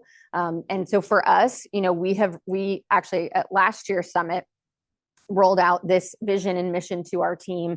And we were really clear about, the two things that matter the most to us, right? So when we look at kind of the verbiage on this slide, I always come down to two pillars that are the most important to us at Greening Health and Wealth, and really our organization as a whole. And that would be the client experience and protecting our client and taking care of our clients, and the overall championship team experience, that we're doing it together, that it's very much we versus me. And we're kind of heading towards that goal as a team, accomplishing things, together, if you will. So our AEP vision will, fall into the vision and the mission that we have for our team. And that's something that we'll speak to significantly. The other role, or other thing to think about, is kind of establishing the standards in which you are looking for in terms of kind of behaviors, execution, values. A lot of people call, their kind of core pillars, their values, their guiding principles. There's a lot of different ways that you can kind of, approach the behavior component of a culture, but there is no doubt that this is significantly impactful to us in terms of the way that we talk about things on our team meetings, the way that we encourage people, the way that we hold people accountable, all of those things. And so these 6 pillars are things that we will continue to go back to and will lead through when it comes to AEP, especially when things get tough, right? I think the thing that's so awesome about having kind of this core set of pillars that, it's like that universal language for your team, is that they're great when things are great, but they're awesome when things are challenging, right? Because that's really going to send you back to your core.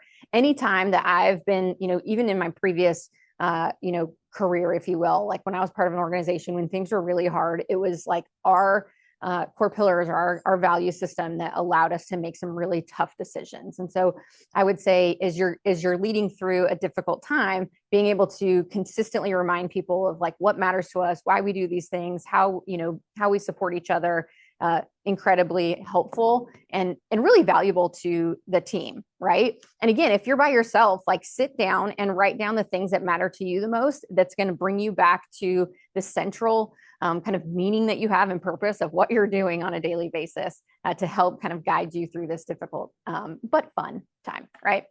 And then most importantly, you launch the season. And this is probably one of the things that is really the most important. And even this week, I was having some conversations with some of our new CoachG members just around, how valuable it is to really set the stage for employees. And I think that sometimes that can really be missed, right? So for your team, we want to then launch to them what this vision is, what our goals are, the ownership that they have within that, the expectations that we have with that, but the fun we're going to have as well, right? I think a lot of the times this can be a season, like I see it a lot of times in our platform, like where people get really, just overwhelmed by it. It's, there's a lot happening. Like there's this kind of like, they feel like, oh, it's just reviews, like da, da, da, and like there's this kind of this dark cloud over this time. Whereas, that's all about how you kind of handle that, right? And so for us, when we launch the season, like we launch it big. So there's a couple things that we're doing internally to support that. One of them is this, flyer you're seeing here called Get Ready for Kickoff. Is we've invited our entire team. We've got actually our partner event is at this event as well. And so we're kind of bringing our entire team along the ride for our partner event to allow them to experience something within our GHW partners function, but also allow them to have some fun and spend time together and really continue to build the relationships that they've fostered over the course of this year, to really kind of get that recharge and prepare them to support each other and, have some fun during AAP. So Titans preseason game, honestly, probably one of the most fun things is that it's against the Bears. And of course we have a really strong Illinois office. So I think there's going to be some, some intense dualism happening at the game, but tighten up. That's all I got to say.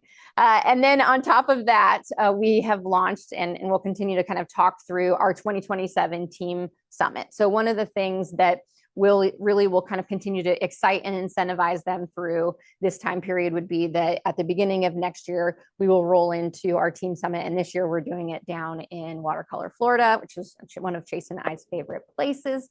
And really giving them, again, an opportunity to have something to look forward to at the end of this busy season. But there is kind of some stipulations that come with being a part of that experience as well, which is new for us this year. And so I think being able to set the stage at the beginning of AAP gives them something to go after. So we will do this in the form of a meeting. So we'll pull the team together. We meet with our team, every day, which we'll talk about. But we'll pull everybody together and we will launch, AAP in a really structured, fun way that gets people motivated and moving. So that's leadership's role, right? In creating the culture, setting things up. Now this culture that you've created is really going to start to shape your team in terms of, again, how they behave and the things that you see, the results that you get, right? The results that you get from them. And the things we're going to talk through here is really what we do on a daily basis to bring that culture to life and continue to drive it forward.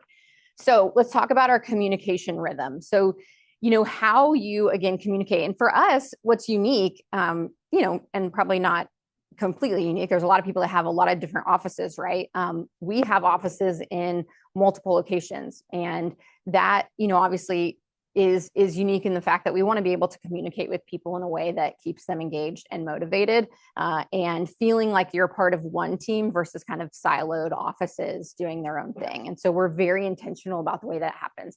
One of the biggest ways that, you heard Chase talk about, I think Chris mentioned it too, is that we do a daily all team meeting. So, it is a non-negotiable. We actually move it back to 8 a.m. during AAP to give everybody ample time to service clients and meet with clients and things throughout that time frame. But we meet as a group. We review all of our metrics and our KPIs and the things that we're working towards daily and what happened the day before. And then we break out into our specific teams. And we basically do either a team training or team meeting of sorts to continue to move that particular function forward, right? So that's crucial. We've got a team group chat. I put a really fun thing up there. What's great about the team group chat is our great, nerd herd, as Chase calls them, created a way for all of the apps that are submitted to enter into the group chat. So we're constantly celebrating the success of everybody, driving some really fun, healthy competition in terms of, people's, results that they're getting and things like that. But there's also a lot of, you'll see a lot of that unity. The one that I put up there is one of our team members just found out they're having a baby girl and Charity's little boy. So that was super exciting and super fun. So again, the opportunity to celebrate with each other and keep that kind of momentum going is super easy to do in literally a team chat. Our office design, right? Probably one of my favorite things is to see our regional director of sales up in Springfield office hoverboarding around between office to office to, continue to drive that rhythm and support and provide what he needs to allow them to be successful. That's part of that leadership accessibility component as well. You don't have to get a hoverboard, but it does work. And so he does a phenomenal job up at the Springfield office. And then, of course, we've got Travis leading the sales team down here. But I would say the way that we've designed our offices is very much to support each other. If somebody's not on, people always ask Chase, like, well, what does your team do when they're not on a call? They're in somebody else's office, they're in someone else's cube, and they're listening to them, and they're supporting them, and they're learning from them. And that's kind of the culture that we've created in order for them to continue to be successful. Then there's recognition, right? So there's a lot of different ways to slice the recognition game. I think the most important thing to do is just execute against it, right? There's probably nothing that no one ever says like, oh, I love to be recognized, but like, man, does it make a massive difference for people. And so these are a few different ways that we kind of recognize and keep that energy moving. One of my favorite is we give out weekly flowers. So in that group chat at the very end of the week, we give out kind of flowers to whoever that, you felt like, either moved the needle or was, supported you or you're really proud of, or whatever that looked like.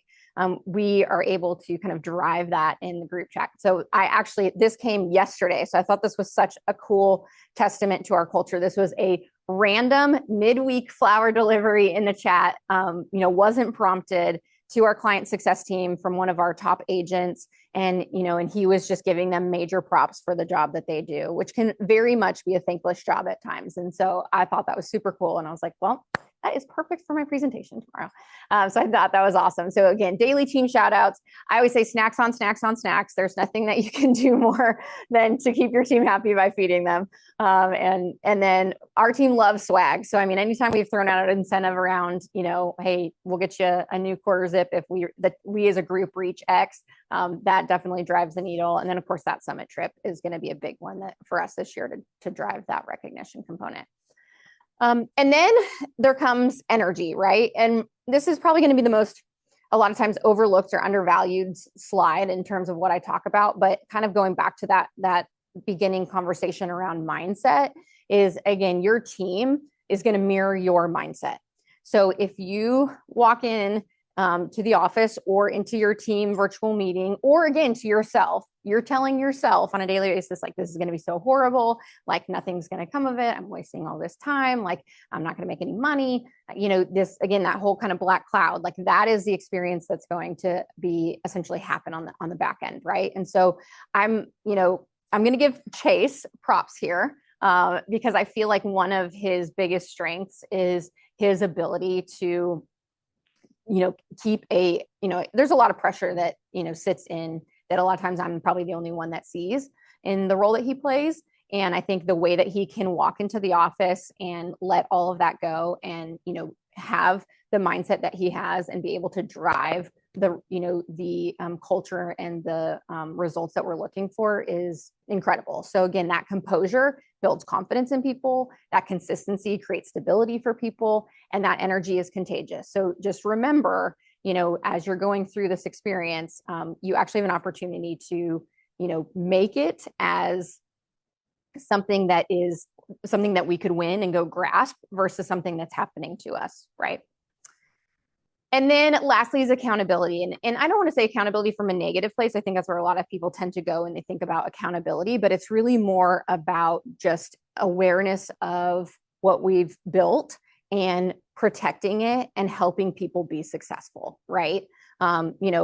All week we've been having conversations around inspecting what you expect and making sure that you're lockstep with your team and you're giving them the tools that they need to be successful. And so again, protecting, coaching, addressing kind of issues directly as needed, following through, and don't letting exceptions become kind of expectations, right? So just, and ways that we do that, we do one-on-ones with our team members, weekly. And so being able to really help them kind of stay the course and keep them accountable to the things that, are going to make them successful. That's what we're all here for. And so from there, so we've created the culture. Our culture has really kind of shaped our team and shaped the behavior of our team. The team is now going to create the client experience. And here's what's super interesting to kind of think about. Clients don't necessarily experience your business. They experience your people. They experience you. So wherever you're at and whatever you have kind of done to set yourself up for success, and or not, or set your team up for success and or not. In the end, that's what your team is going to experience. Everything that we've talked about thus far has really been around preparing for that review moment, right? And so all of that is fantastic. And you could have the best automations in the world. You can have the best communications. Keegan will always give you the best social media. And you can have all the things. But if you have not kind of set your team up for success, then and or inspected what you expect and all these things, then that could completely change the entire trajectory of kind of what your brand stands for and the reputation that you hold and their experience. I think what's always so awesome is, again, we put a lot of work into what that client experience looks like. And again, I think about Matt and his team and all of those automations and thinking through that and the communications and our brand voice and all of these things. But when I was just sitting here and up popped on my phone a 5-star review for our fantastic agent, Bryce, shout out to Bryce. And all that this person talked about was what an incredible free resource this was for people, and that Bryce was, prepared and educated and calm and so helpful through a challenging process, right? So it had nothing to do with automations, had nothing to do with communications other than the way Bryce communicated. It had to do with him and the experience that he created. And so all of this accumulates to, I would say, kind of, again, the success of our business, in my opinion, right? We talk a lot about these, culture hubs and things like that. Like, I don't think we probably talk about enough the success of our business being based on the culture that we've created internally, and the type of people that we've hired and developed to be as successful as it has made us to be. So to kind of round us out here, at the end of at the end of your AEP preseason, your AEP prep, I think if you walked into October 1st and were able to check these boxes, I think you'd be way more prepared for AEP than you think. So you've defined where you're going. Your expectations are clear before AEP begins on how you're going to run reviews and what that's going to look like and what you're looking for from them. You've got a communication rhythm in plan, either again for yourself or for your team to help keep your week moving. You got a recognition plan to keep morale high. Again, if that's just you, what are you going to do at the end of this? Are you gunning for a trip? Are you gunning for a new pair of Tacovas? That's probably what I would do. What's going to keep you moving? Figure that out, set it on your desk, and move towards it. You've intentionally mapped that client experience. Your AEP kickoff was planned and executed, and you've planned that client experience. I think there's no way that you don't knock it out of the park. So again, season starts with you. Leadership creates culture. Culture shapes the team. The team creates the client experience. What did you come here for today? Take a second to be honest here. What do you not like about your business? If you could wave your magic wand right now and fix it, what would it be? Would it be more revenue per review? Would it be more new clients? Would it be hiring more people? Would it be defining your brand? What is it? What you guys just did for me is you identified your problem. And what I'm about to do is give you a solution, okay? So stay with me here the last couple minutes. This is my favorite part. We've talked about all the problems. Now it's time to introduce the solution. And I welcome you to join the coach's office. So a lot of questions are going to fly in right now. I'm going to answer a few of them. We do not even entertain partnership until you have entertained the coach's office. The coach's office, you do not have to have a single contract with us. You do not have to change your upline. And we can provide the most incredible support around everything you would ever need to grow your business. But my mission when I created this platform is I coached 5-10 years. I coached 5 years in college football, 5 years in high school football. When I left coaching, I thought I was giving up on my dream. We've all had that dream, right? I urge you guys to think back to what was your dream. I'm sure it wasn't be an insurance agent. It wasn't mine. But here we are, right? Staring into a camera, talking about the coach's office and insurance. Here we are. But my point being is 10 years later, because I've been in the insurance industry 10 years now, I'm able to lead, coach, develop the same exact way I did when I was in football. I'm able to impact that young business owner or that person that can't get to 7 figures. I had several people join our platform last week doing 4 and 5 million. I don't care how much money you make. I just care about helping you get to the next level. So we're able to provide that impact, provide that platform that will take you from 6 to 7. from your first 7 to multiple 7, from 7 to 8, because we've done it. And that's one thing I preach from the high heavens. You got to find somebody that's doing what you're trying to do. I paid $30,000 2 weeks ago to work with Ed Milet for 2 days on speaking and really moving an audience and speaking from the heart. I don't know if anybody's ever seen Ed Milet. I work with Rene Rodriguez, and he taught me how to just speak what's on my mind. That's what I'm doing right now. I got no script. I'm just talking. My wife's over here like, where is he going with this? You never know. And I think that's where the best speeches happen, is just from just speaking genuinely. And that's my point, is I'm going to work with the best in the world, because that's how I believe you get the best results. You work with the best, right? So I'm going to show you what I'm really proud of today is I hope you guys understand, you're going to be working with our team. This isn't me anymore. It's a bunch of freaking pros that are the best of the best at what they do. And I'm sharing them with you because I believe that's what we were here for, is to help you develop in a much bigger way. So I'm going to let some of our clients speak for us, some of the people that have worked with us. Can you guys hear this by chance? Chase kind of puts pressure in building into us to set those next marks of where we want to go as a business. So we actually have something to strive for, and we're not just kind of coasting along. They are all about relationships. The events that they put on are first class. I was looking for growth in my own agency. That's their focus, that's their passion, and it just made a lot of sense. And they're really invested in giving everybody the best shot for their own personal growth and journey. We can share what's working for us and hear what's working for other people. We get a ton of value out of networking, out of the speakers. Over the next year, I expect that we will double or triple our production. It can help you expand your business like you cannot imagine. He showed me that he could improve my processes and help me increase my revenue per client. I can't thank them enough. Again, they're first-class people. It's been great. It doesn't even feel like what I'm doing is work anymore as I grow my business to the next level. I'm here because I'm around the people that I need to be. It just feels like a home that I can retreat to. In the industry today, that's what we need. We need support. We need people rooting for each other. A lot of our members, a lot of our partners there. We've got the Coaches Retreat coming up the end of this month here in Nashville, Tennessee. We got 10 tickets left. This will be the event where we literally take everything that we've just talked about and we give it to you. We talked exactly on how we're doing things, kind of conceptual, gave you guys some great ideas, some things you can implement. Anybody in our platform, whether you're at the Coaches Retreat or a CoachG member, we are giving you the exact AEP system. We give you the Turning 65 system. We give you all the communications, all the touch point. We're giving you literally the exact things that we're doing, and we're unveiling those here at our Coaches Retreat. Chase kind of puts pressure in Nashville. Some testimonials here. We've worked with, when you peel the curtain back in this industry right now, the people that are rocking and rolling, we've worked with them in some capacity. The biggest agencies in the industry have taken bits and pieces from us. And that's what we're here for, is to help you develop, whether you have an active relationship with us or it's a temporary relationship. We understand that. We are here to help you get from where you're currently at to that current pain point to that next level. What are the actual deliverables? So this is a 12-month membership. We don't have anything. I don't want to confuse you. There's only one thing you can do here. It's a 12-month membership. And what we provide there is our exact Turning 65 system, our exact AEP system. We drop it right into your coach's CRM. It's done for you.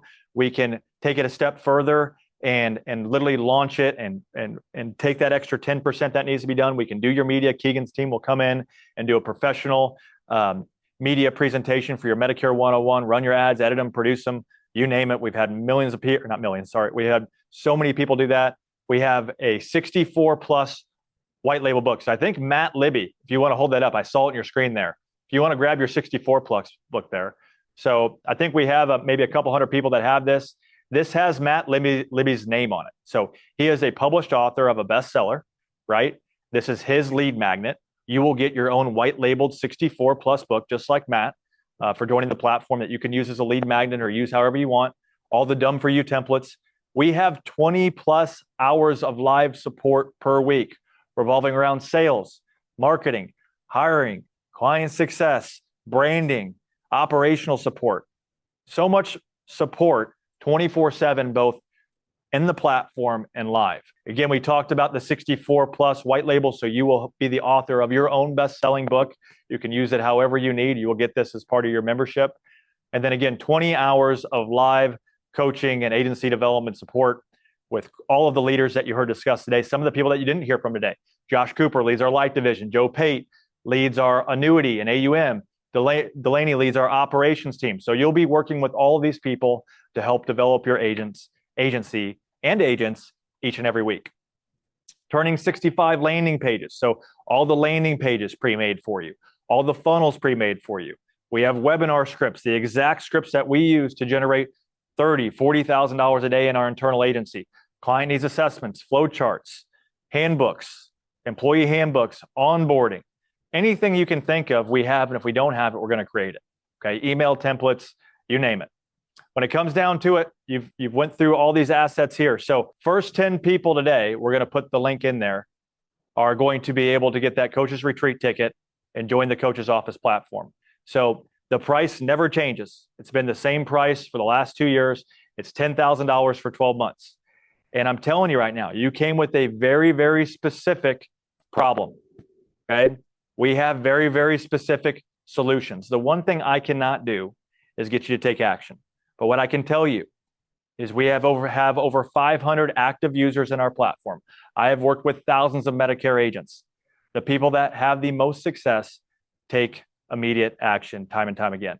Been doing this for a long time, and I see a common trait in people. They don't need to think about it. They don't need to go ask their spouse.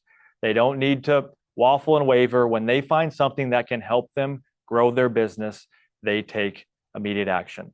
And I speak from that from a place of doing and not of just overall thought. I have made big moves to work with big time people to get to the place where I'm at. And that's come from immediate action and taking bold risks. And I'm telling you right now, if you're not willing to invest $10,000 into your business, you don't have a business. There is no legitimate business on the planet that has not invested $10,000 into their business. So I invite you to join the coach's office. You will be a part of the CoachG family. You will go on the other side of the wall. You'll be a part of our events, part of our community. And I want to make it very clear, we drive very specific results. At the end of the day, we're going to help you generate more revenue in your business. We're going to help you generate more leads and own your assets. You're not going to be dependent on a lead generation company or a marketing agency. We're going to help you build assets that you own that leave with you.